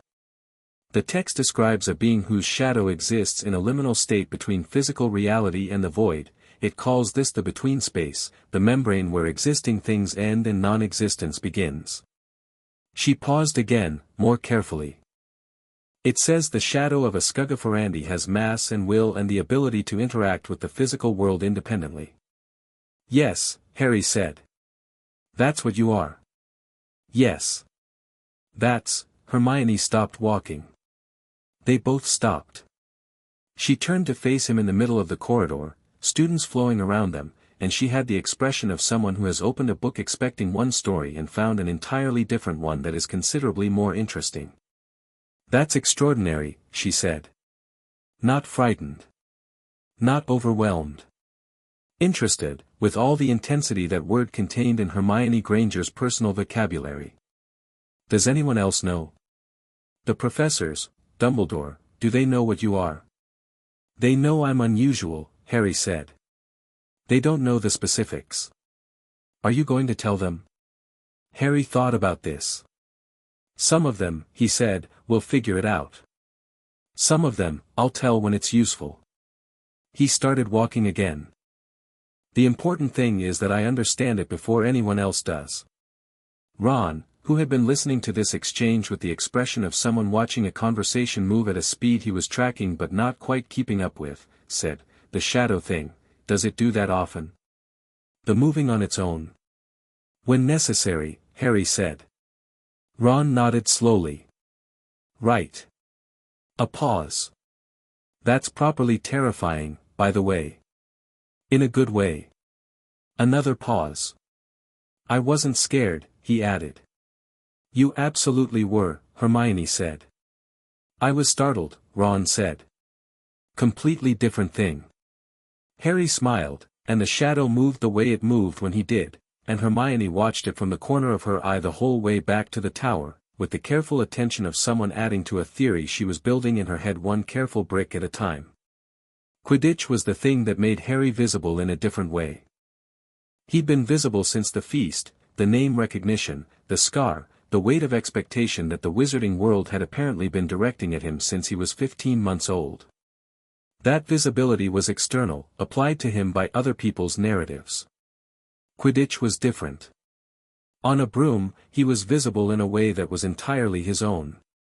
Oliver Wood, the Gryffindor captain, had come to find him on the Friday after Halloween with the energy of a man who has been given a present and can't quite believe it. He explained the game with the comprehensive fervor of someone who thought about Quidditch more or less constantly, using a hand-drawn diagram that covered both sides of a parchment and had been clearly modified multiple times. Harry listened, asked 3 clarifying questions about the seeker's specific role versus the team's, flew 1 practice circuit on the borrowed school broom, caught the practice snitch twice in 4 minutes, and said, "I'll need my own broom." Wood's face achieved something transcendent. The Nimbus 2000 arrived on a Tuesday morning during breakfast, and Harry knew what it was before he opened the packaging because the broom had a magical signature he could feel from across the table, something clean and purposeful and fast. He unwrapped it and ran one hand along the handle and felt the broom's particular eagerness in the way he felt the wand's particular personality. This one wanted to move, wanted altitude and velocity, practically vibrated with impatience. "Nimbus 2000, Ron said, in the tone of someone saying a thing that was also a religion. His eyes were very wide. "That's the best broom in, how?" "McGonagall," Hermione said, looking at the attached note. She had read the note before Ron, a habit Harry had noticed she exercised with every piece of information that appeared within reach. "She got you a Nimbus 2000, Ron said, still not entirely recovered. "She got the team a seeker," Harry said, tucking the note into his pocket. "We should win the cup this year." He said this not as boasting but as a logistical assessment. Ron looked at him for a moment and then laughed, the real one, the full one, the one that arrived when Ron forgot to curate his reactions. "Yeah," he said. "You know what, I actually think you might be right." The first Quidditch practice was on a Tuesday evening, and Harry arrived at the pitch to find Wood already there with the entire team, who looked at Harry with a mixture of hope and skepticism that resolved, during the hour that followed, fairly rapidly into something closer to awe. Flying was the one thing Harry did that was completely, uncomplicatedly physical, no void awareness, no shadow sense, just the clean animal joy of velocity and air and height. He flew the way he moved through everything else, not by applying rules but by understanding the physics intuitively, leaning into turns before his eyes processed the need to turn, finding speed in the spaces between wind resistance and lean angle that the textbooks on broom technique spent paragraphs trying to explain and which Harry arrived at by feeling. He caught the practice snitch 6 times in 40 minutes, once from behind without looking, which caused Wood to sit down on his broom at 100 feet and put his face in his hands, which Harry gathered was a positive response. On the way back to the castle in the cool dark after practice, broom over his shoulder, Harry walked beside the reserve chaser, a 4th year named Alicia Spinnet, who had been watching him with the same thoughtful assessment that characterized her playing style. "You've never played before this year," she said. "No. That's not natural talent," she said. "That's something else." "Yes," Harry agreed. She considered this. She had the comfortable relationship with unusual things that came from 4 years in a building that rewrote its own staircases. "As long as you're on our side," she said finally. "I am," Harry said. She nodded, satisfied, and went ahead into the castle, and Harry stood for a moment on the grounds in the dark, looking up at the castle's towers with the lights burning in the windows, and felt the evening air and the particular aliveness of being in his body after an hour of speed, and thought, "This is good. This is entirely good." His shadow lay behind him in the direction of the castle lights, exactly his shape, exactly content. On a Wednesday in mid-November, Harry went to the 3rd floor corridor. Not covertly. Not at night. He went during a free period after lunch, walked up to the locked door on the 3rd floor that every student had been warned away from on the first night, checked that the corridor was empty, and looked at the lock. The lock was magical, not mechanical, a charm over the keyhole that would resist standard Alohomora and most other unlocking spells. Harry looked at it with his wand loose in his fingers and then looked at it with the other sense, the void awareness, which told him, the charm was competent but not complex. It had been designed to stop students who shouldn't be here. It had not been designed for whatever he was. He didn't use a spell. He pressed one hand flat against the door, his palm against the wood, and felt the lock the way he felt other things, as a structure with an intent behind it, and found the intent's shape, and stepped sideways from it the way water stepped sideways from a narrowing channel. The lock clicked open. He went in. The corridor beyond was short, ending in a trapdoor that was itself not locked, that was not concealing anything about its nature. Harry crouched over it and pressed his hand to the wood and felt, below it, something enormous and warm and alive, a 3-headed dog, he thought, from the specific distribution of breathing, and below the dog, something else. Multiple layers of magical protection, each one with a different magical signature, each one designed by a different person. He could feel them the way you could feel the floors of a tall building standing below you, distinct, stacked, leading to a specific destination at the bottom. The Philosopher's Stone. He didn't need to read the name in a book or hear it from a teacher. He felt it below 6 layers of protection as something impossibly dense with magical intention, an object that had been worked on by an alchemist for a century or more, saturated with purpose, radiating the particular signature of something that contained enormous compressed power. He could feel, distantly, why something with Voldemort's particular appetites would want it. He sat back on his heels and thought. The stone being here explained Quirrell's presence in the building. It was bait, or it was a target, or it was a destination. Given what Harry knew about Quirrell's passenger, probably all 3. The question was not what Voldemort wanted. The question was what Harry wanted to do about it before Voldemort realized his Horcruxes were gone and accelerated his timeline out of desperation. He stood, let the door settle closed, let the corridor lock itself behind him as he walked out. In the corridor outside he found, standing with his back to the opposite wall and his arms crossed with the specific theatrical patience of someone who has been waiting but wants you to know they've been waiting, Professor Snape. Snape looked at Harry. Harry looked at Snape. "The corridor is restricted," Snape said. "Yes," Harry said. "For which reason you should not be in it." "I was curious," Harry said. "About the protections. Academically. And Snape said, with the particular intonation he used when he was actually asking a question rather than performing a question. Harry considered the man in front of him. He had been building a picture of Snape for 2 months from evidence, the complicated grief underneath the fortress, the specific way he looked at Harry's mother's eyes and Harry's face and then looked away, the intelligence that ran too deep for the role of classroom bully he performed. He'd found, in the library's older records, a reference to a student called Severus Snape in the school records of 20 years ago, which had told him other things. "The protections are very good," Harry said. "Particularly yours. The logic puzzle is elegant." He hadn't seen it yet, but he'd felt it below the trapdoor in the stack, and Snape's magical signature was the most identifiable of all of them, precise and multilayered and fundamentally about intelligence being its own security. Snape was very still for a moment. "You shouldn't be here," he said, again, but quieter. "I know what's below the trapdoor," Harry said. "And I know something is going to try to get to it before the end of the year. I wanted to know what I was working with before that becomes urgent." Snape's expression did several things very rapidly. "You are 11 years old," he said. "Yes," Harry agreed. "You are an 11-year-old student who should not know, Professor," Harry said, patiently. "I've known since Halloween that the defense against the dark arts teacher has someone riding the back of his skull. I know what they want. I know what they've lost." He paused. "I'm not telling you this to alarm you. I'm telling you because you've been watching that corridor since September and you look like a man who hasn't slept properly in 2 months, and you're going to wear yourself out before anything actually happens." The silence in the corridor was absolute. Snape looked at him with the expression of a man for whom the model of the world has just suggested it has additional dimensions. "What," he said, very precisely, "are you?" "That," Harry said, "is a longer conversation.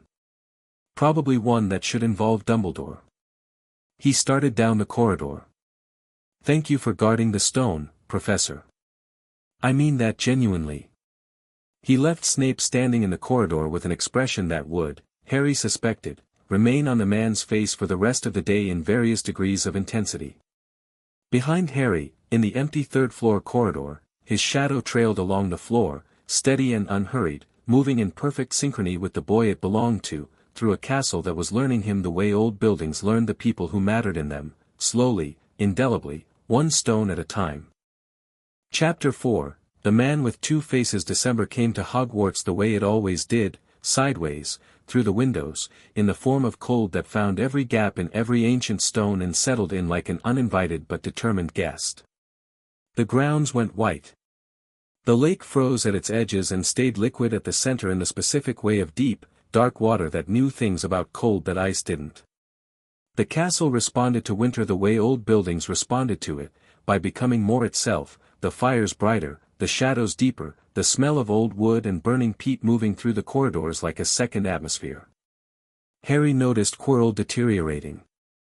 It was gradual at first, a thinning in the man's face, a quality of exhaustion that went beyond ordinary tiredness into something structural, the way a building looked when its foundations were being quietly consumed.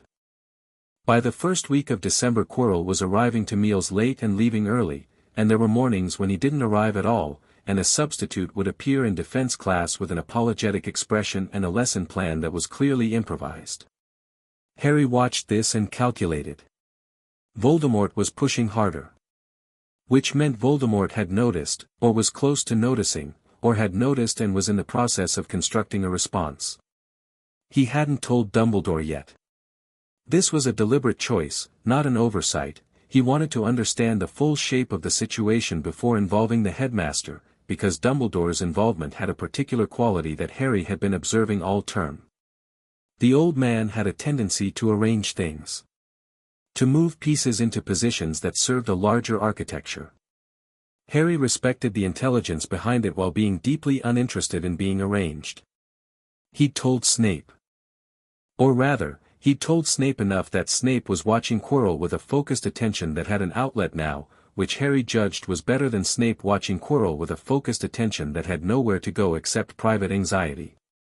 Their second conversation had happened in Snape's office, at Snape's invitation, delivered via a curt note placed on Harry's potions essay that said, Tuesday.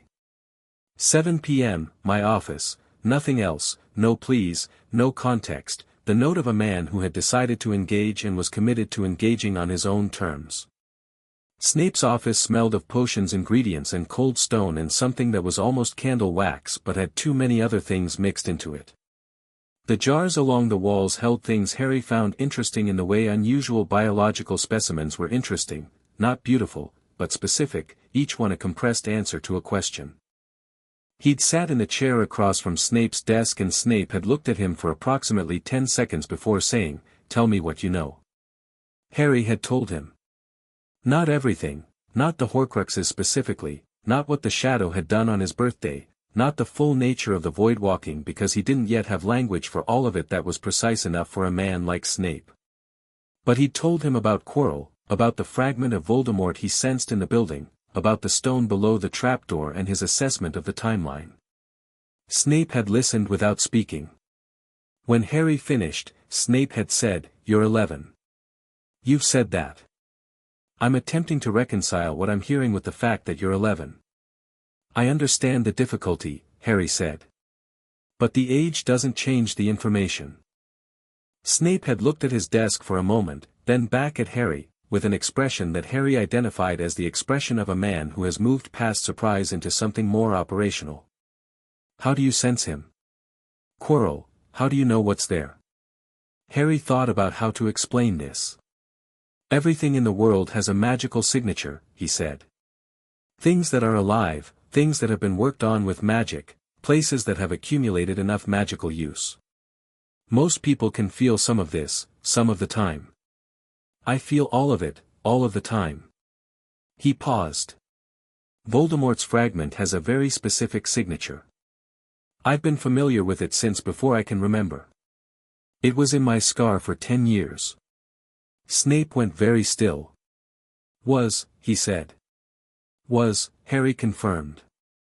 The conversation that followed lasted 40 minutes and Snape asked 9 precise questions and made no statements that weren't also questions, which Harry found both efficient and respectful in its way.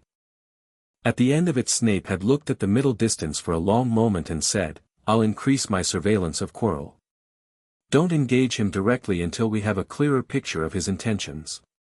"All right," Harry said. He stood. "Professor Potter." "The grief," Harry said, and watched Snape's face lock down the way a vault locked. He hadn't planned to say it and couldn't entirely have said why he did, something about the 40 minutes in the cold office, the intelligence and the loneliness of it. "It doesn't go away. But it stops taking up all the room, eventually." He paused. "Or so I'm told. By people who've had longer than me to test it." The silence that followed was so absolute and so pressurized that Harry could feel it physically. He left before Snape could respond. In the corridor outside he thought, that may have been a miscalculation. Then he thought, no. It was the right thing to say. The calculation was just whether to say it. He'd decided yes. He stood by it.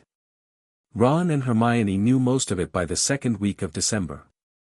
They knew the way people who spent most of their waking hours with Harry knew things, not through a single large disclosure but through the accumulated weight of observations and half-explanations and moments where Harry's void awareness expressed itself visibly, where the Shadow did something that didn't fit the available light sources, where Harry looked at something no one else could see and then turned and told them what it was.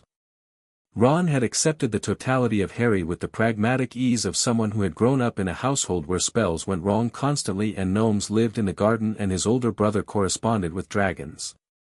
Harry was unusual.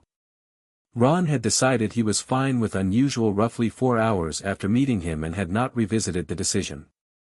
Hermione had constructed a theory. She'd been building it since Halloween, adding to it with each new observation, and she presented it to Harry one evening in the library with the specific energy of someone who has done their research and wants to show their working. "A void walker," she said, spreading 3 pages of close-written notes on the table, "isn't a type of wizard. It's a different category of magical being entirely. The few historical sources that mention them, and there are only 4 that I can find, 2 in English, one in original Old Norse, one in a 15th century Latin text that I had to request from the restricted section by pretending it was for an essay, Hermione, Ron said. All describe them as beings whose souls exist in two states simultaneously. The physical state and the void state. The void is described differently in each source. The Norse calls it the milirum, the between space, the Latin text calls it spatium nullius, the space of nothing. But they all agree on what a void walker can do. She looked at her notes. Exist in both places at once. Move through physical matter via the between space. Perceive magical signatures with complete clarity. And, she tapped the final item on her list, the shadow. The Skuggaforandi's shadow is an extension of its void state into the physical world. It has mass, will, and autonomy. She looked up. Is that accurate? She asked Harry. Mostly, Harry said. The Latin text probably gets closest to the shadow's nature, if I remember the description. But I think all the sources are describing what void walkers do rather than what they are, which is like describing water by listing things that can drown. Hermione underlined something. What are you, then? Harry considered the question. Ron was watching him with steady, blue-eyed attention. I think, Harry said carefully, the simplest description is that most people exist in the world. I exist in the world and in the space behind it, simultaneously. The world is the lit part. The void is the unlit part. Most people can only be in the lit part. I can be in both. And your shadow is the void, expressed in the lit part, Hermione said. Yes. Ron said, can you actually go into the void? Physically? Harry thought about this. I haven't tried, he said. Not fully. The shadow can go places without me, but I've always stayed in the physical. He paused. I don't know what would happen if I went fully in. Probably you'd be fine, Ron said, with the confidence of someone who had never seen a reason Harry Potter wouldn't be fine. You're always fine. I nearly wasn't, once, Harry said. Both of them looked at him. When I was 15 months old, he said. Someone tried to kill me with the worst curse in existence. The shadow ate it. He said this simply, without drama. The shadow is older than I am, I think. It was there first. The library was quiet around them, the candles steady, the castle breathing its slow winter breath. The shadow was there when Voldemort killed your parents, Hermione said softly. Yes. And it ate the curse. And ate the curse, Harry agreed. Hermione closed her notebook. Harry, she said, in a different register, not researcher Hermione but the Hermione who had sat on the bathroom floor after the troll and looked at him with clear frightened eyes. Are you all right? Not practically. Actually. Harry looked at her for a moment. He found the question, the directness of it, the way she'd set aside the theory to ask it, moved something in him that was warm and real. Yes, he said. I think so. The grief is real. The parent-shaped absence is real. But I don't feel incomplete. He thought of the shadow returning on his birthday, the scar going quiet, the sense of something locked finally unlocked. I feel more complete than I ever have. Ron put his hand on Harry's shoulder briefly, the way you did when you were a Weasley and words didn't quite carry it. Then he pulled his chessboard out and said, right, rematch, I want to see you try that Queen's Gambit again, and Harry laughed, and the evening became ordinary in the best possible way.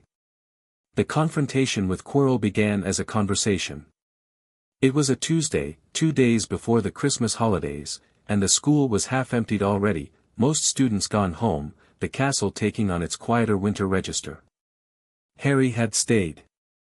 The Dursleys had not been written to about the holidays, as Harry had simply not written to them, and the school had quietly assumed he was staying without requiring him to explain why.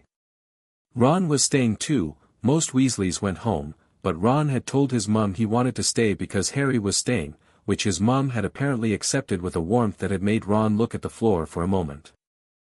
Hermione had gone home to her parents for Christmas, but she'd left Harry a wrapped present that she'd described as relevant to your current research interests, which he'd put aside unopened for Christmas Day. He was in the library when he felt Quirrell enter. The signature was unmistakable. He'd been feeling Quirrell's approach through the castle's ambient magical field for 5 minutes, the man's own signature and the other signature wrapped through it, Voldemort's presence like a splinter of ice in warm meat. He closed his book and waited. Quirrell appeared between the shelves looking like he'd made a decision that he was already regretting. He was wearing his turban. His eyes had the quality Harry had come to associate with the increasingly thin partition between Quirrell front and what lived behind him, like watching someone try to hold a door closed against something that didn't care about doors. "P. Potter," he said. "Professor Quirrell," Harry said.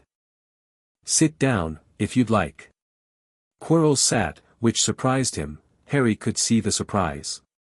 He'd expected the 11-year-old to stand, perhaps step back, to do the social things 11-year-olds did when their teacher appeared. Harry's stillness through the script. "There is something Quirrell stopped. His hand went to his turban in a gesture that was involuntary and quickly suppressed. "Something we require." "The stone," Harry said. Quirrell's face went through several states simultaneously. I know it's there. I know what you want it for. I know what's riding the back of your head."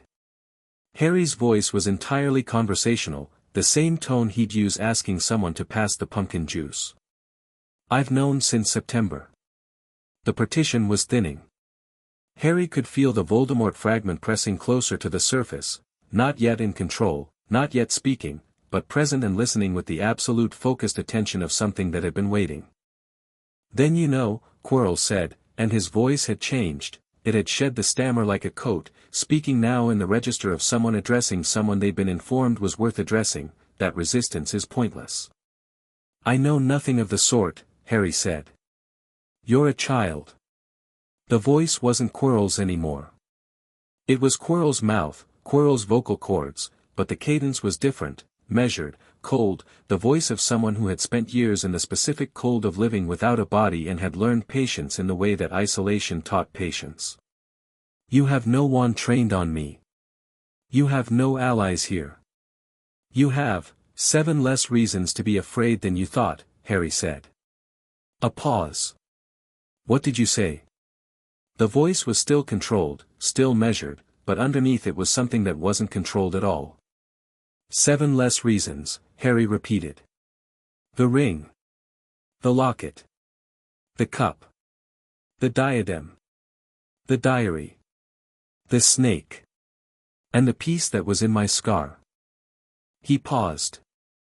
"They're gone. All of them.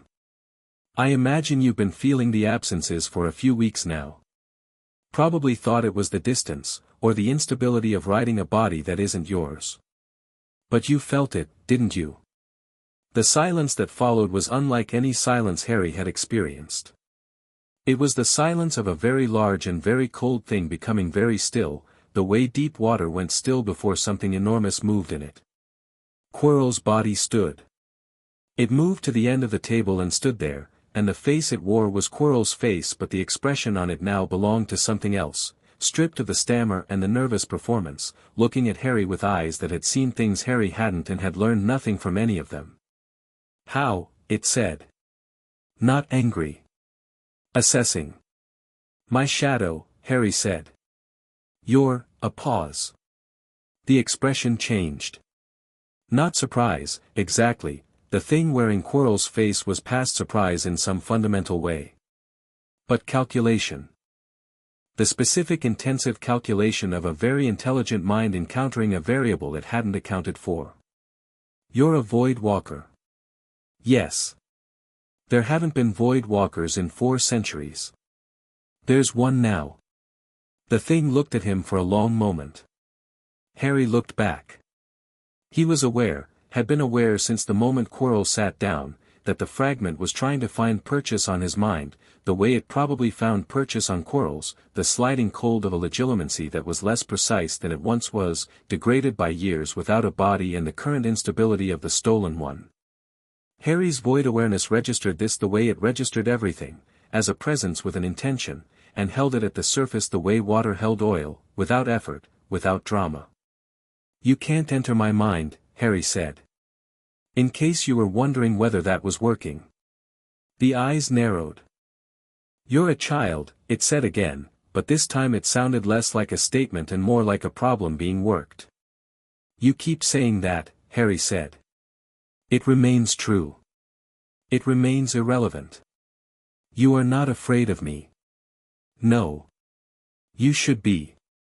The voice had shifted again, not to anger but to something Harry identified, after a moment, as genuine bewilderment. The thing that wore Voldemort's philosophy had spent its entire existence operating in a world organized around its own terror. Being looked at without terror was, apparently, genuinely confusing. Every person who has ever stood where you're standing has been afraid. "I know," Harry said. "I think that must have been very useful." He leaned forward slightly, elbows on the table. "Tom." The name hit like a physical thing. Quirrell's face flinched in a way that wasn't Quirrell flinching, it was something deeper, something the fragment hadn't expected anyone to say directly.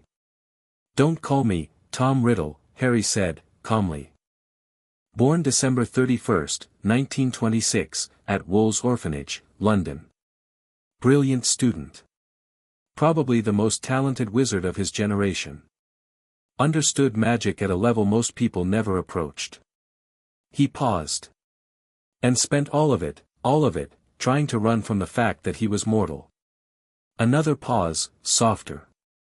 That must have been exhausting. The room temperature had dropped by several degrees. Harry could see his breath. "You don't know anything about me," the fragment said. "I know everything about you that matters," Harry said. "I carried a piece of you in my head for 10 years. It wasn't yours anymore by the time it got there, it was just a fragment, a reflection. But it was enough to understand the shape of it." He met the eyes that were and weren't Quirrell's. "You tore yourself into pieces trying to live forever. And what you made wasn't immortality. It was a copy of yourself so afraid of dying that it destroyed everything around it trying to survive." "Philosophical lectures from a first year," the fragment said. But its voice was different now, not cold, not measured. Something else, something ragged at the edges. "I could end you where you sit." "You could try," Harry said. "The last time someone tried to end me with dark magic, my shadow consumed it and came back satisfied." He tilted his head. "Would you like to try again? I've been curious about whether the void needs to eat twice to handle the same source." The frozen silence stretched. Then something unexpected happened. The fragment laughed. It was not Quirrell's laugh. It was barely a human laugh, short and sharp and carrying more surprise than anything else, the involuntary sound of something that had not been genuinely surprised in a very long time. "You're extraordinary," it said, and this too was unexpected, genuine, almost admiring, the tone of someone recognizing quality in an opponent. "Thank you," Harry said.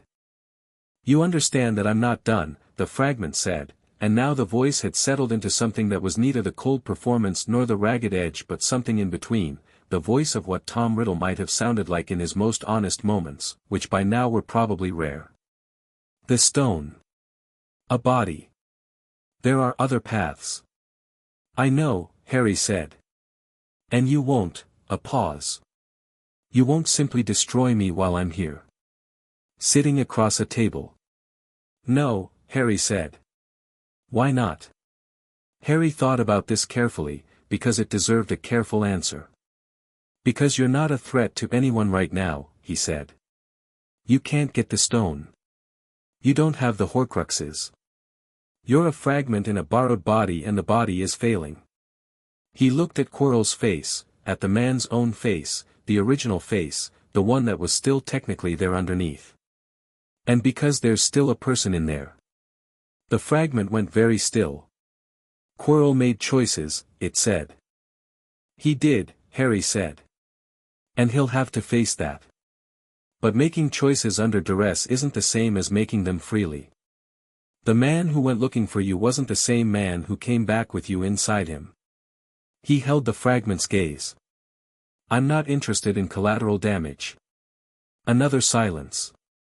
This one had a different quality, not the cold assessment silence of before but something more like the silence of something genuinely working through an unexpected situation. The Horcruxes, the fragment said finally. Your shadow consumed them. Yes. They were, each of those fragments was a piece of my actual soul. Yes. And your shadow ate them, Harry said, the way you stated a fact. Cleanly. Without pain, as far as I could tell. The objects themselves were undamaged. Something moved across the fragment's expression that Harry watched with careful attention. It was not grief exactly, the fragment had been a piece separated from the whole long enough that the philosophical implications of the whole's pieces being gone were complicated. But it was something. Something that had to do with the fact that Tom Riddle had existed before the tearing, had been a complete person before the philosophy of immortality had consumed the person, and the piece of that person that remained was aware, even now, even in this reduced state, of what had been lost. He was brilliant, Harry said quietly. Riddle. Before. The records say, don't, the fragment said, very quietly. It was the first thing it had said quietly. The cold and the performance had both dropped. What remained was something Harry hadn't expected, something small and very old and very tired. Don't tell me what the records say. Harry nodded. He didn't push. They sat in the library in the December quiet, and the cold that the fragment was generating had reached a steady level and stopped climbing, and Harry's shadow lay across the floor between them like a border, like a fact. I'll be back, the fragment said, finally. In some form. There are contingencies you don't know about. Probably, Harry said. But you'll be coming back into a different world than you left. No anchors. No Horcruxes. Nothing guaranteeing your survival but your own skill. He paused. You're still brilliant, Tom. Even like this. Even reduced. The intelligence is still there. He met the fragment's eyes one final time. Use it to do something other than this. The fragment looked at him for a very long moment. You're wasting your time, it said. On mercy. Maybe, Harry said. But I'm 11. I can afford to. The fragment made a sound that might have been another short laugh and might have been something else. Then the temperature in the room began to rise incrementally. The eyes lost their double quality and became Quirrell's eyes again, frightened, exhausted, a man looking at Harry from behind a wall he couldn't get past. Quirrell looked at Harry with his own face for a moment. In that moment Harry saw the man he might have been, the genuinely curious scholar, the defense specialist who'd gone looking for the ultimate dark magic and found instead something that found him. He looked approximately 100 years old. P. Potter, Quirrell said, in his own voice. Professor, Harry said. Quirrell stood.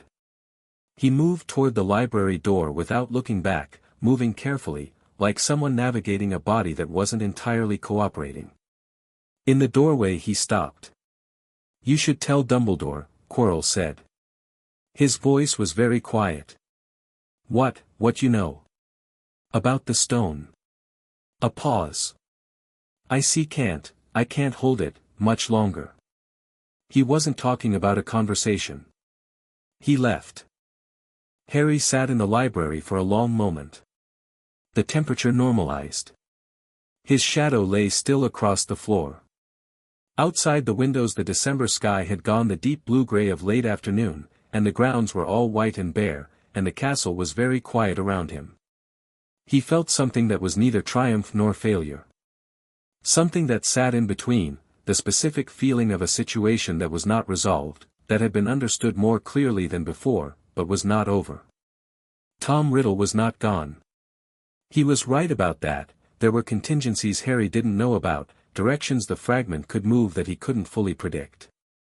But the fragment had also, in that library, heard its own name said without fear or reverence or hatred.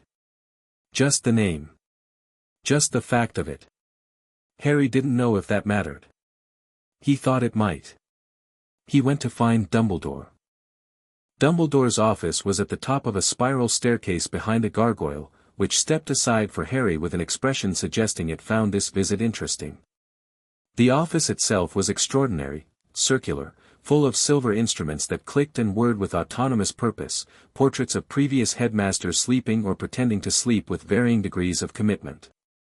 Fawkes the Phoenix sat on a perch near the window and looked at Harry's arrival with large, intelligent eyes that held a quality Harry recognized, the same quality as his own void awareness, the sense of something perceiving a wider bandwidth than the ordinary.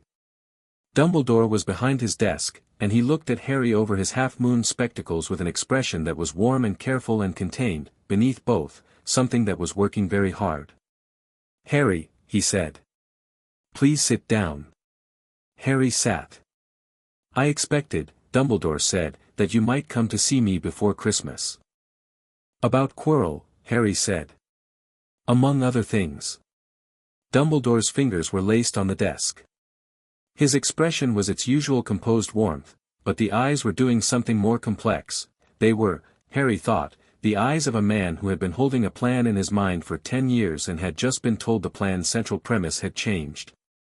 "Tell me about Quirrell." Harry told him. He laid it out in the same order and precision he'd used with Snape, the signatures, the timeline, the stone, the conversation in the library. He didn't tell him about the Horcruxes.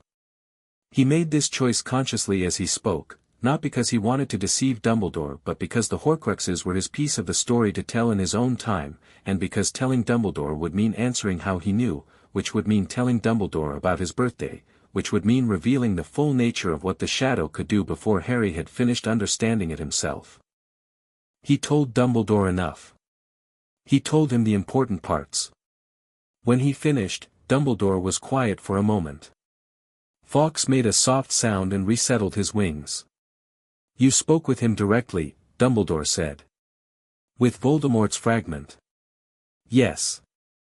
That was, a pause that contained several things. "Brave." "It wasn't bravery," Harry said. "I wasn't afraid. Bravery is doing something despite fear. I just wasn't afraid."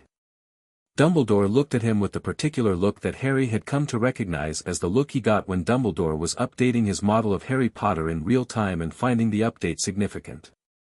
"Why not, do you think?" "Because he has no leverage over me," Harry said. "He couldn't get into my mind.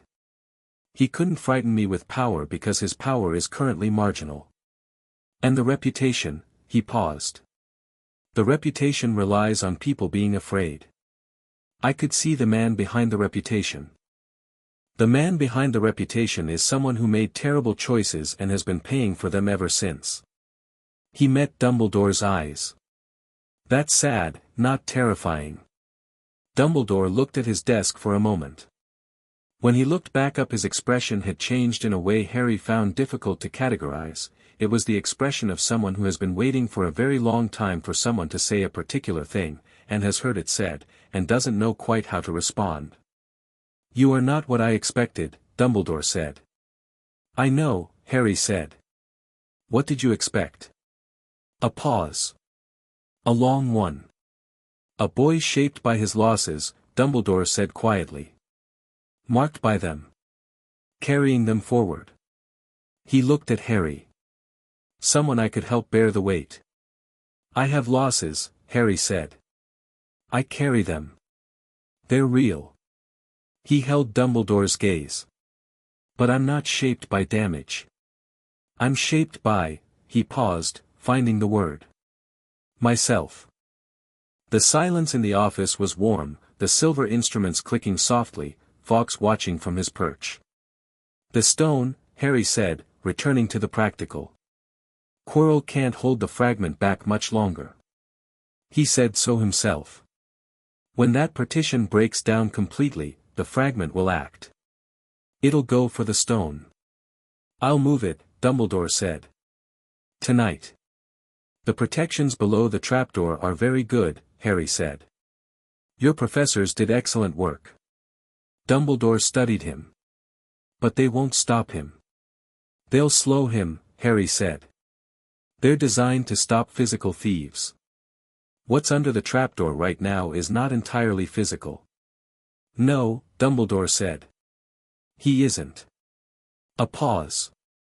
Would you, he stopped himself. Started again with different words. You have abilities that might be relevant, should it come to a direct confrontation. Yes, Harry said. I won't ask you to, you don't need to ask, Harry said. I've been preparing for this since October. Quirrell told me himself that he couldn't hold much longer. The confrontation is going to happen. He stood. I'd like it to happen on my terms rather than his. So I'd appreciate it if the stone were moved somewhere that requires him to come to a specific location rather than being able to act at his own timing. Dumbledore looked at him for a very long moment. It was the look of a chess player recognizing that the piece on the board he'd been planning to move has moved itself into a better position than he'd planned for it. The mirror of Eriste is already down there, Dumbledore said carefully. The mirror that shows the deepest desire, Harry said. And that only gives the stone to someone who wants to find it but not use it. He considered this. That's an elegant protection. I thought so, Dumbledore said quietly. He won't be able to use it, Harry said. Voldemort desires to use the stone. The mirror won't give it to him. He paused. He'll know this. Yes. Which means he needs someone else to retrieve it, Harry said. Someone whose desire is purely to find it. Their eyes met. Yes, Dumbledore said again. Harry nodded slowly. The plan was clear, had been clear, he suspected, since before this conversation, on Dumbledore's side. He didn't mind. It was actually a good plan. He just preferred to arrive at it by his own reasoning rather than be placed in it like a piece on a board. I'll be ready, he said. Harry. Dumbledore's voice was different now, the architecture behind the warmth was absent, and what was there was something more direct, more human. What happened in the library tonight, what you said to him. About Tom. He paused. That was not something I would have said. No, Harry agreed. It may have been, Dumbledore searched for the word. Kinder than he deserves. Maybe, Harry said, echoing what he'd said to the fragment. But it cost me nothing. He moved toward the door. And I'd rather spend my kindness on people who don't deserve it than spend my cruelty on people who do. He paused at the door. Good night, sir. Good night, Harry, Dumbledore said. He sounded, very faintly, like a man recalibrating something fundamental. Harry walked down the spiral staircase and through the castle's nighttime quiet, the torches guttered in their brackets, the portrait slept, the stones breathed, and thought about Tom Riddle with the specific texture of a question he didn't yet have an answer to. The fragment had been surprised by him. By the absence of fear, by the name, by the mercy. Surprised and then briefly, genuinely present, not the cold philosophical construct of Lord Voldemort, not the terrified fragment scrambling for survival, but something closer to the original. Brief. Probably irretrievable at this point, too much damage done, too many choices compounding each other across too many years. But briefly, the man had been there. Harry didn't know what to do with that. He thought he didn't need to do anything with it yet. He filed it away with the other things he was holding, the stone, the mirror, the fragment's timeline, Quirrell's diminishing partition, Dumbledore's chessboard and its implications, the confrontation that was coming. December pressed against the castle windows, cold and clear and patient, and Harry walked through the quiet corridors to Gryffindor Tower, and his shadow moved with him through the torchlit dark, steady and present, and somewhere below the school a stone sat in a mirror waiting for the only person in the world who could hold it without wanting to use it. Harry thought, I want to find it and keep it safe, and that's all. He thought, that might be enough. He pushed the portrait open and went inside, and the fire was burning and Ron was asleep in an armchair with a chess piece still in his hand, and the castle was warm around them both, and the night was very long and very quiet outside.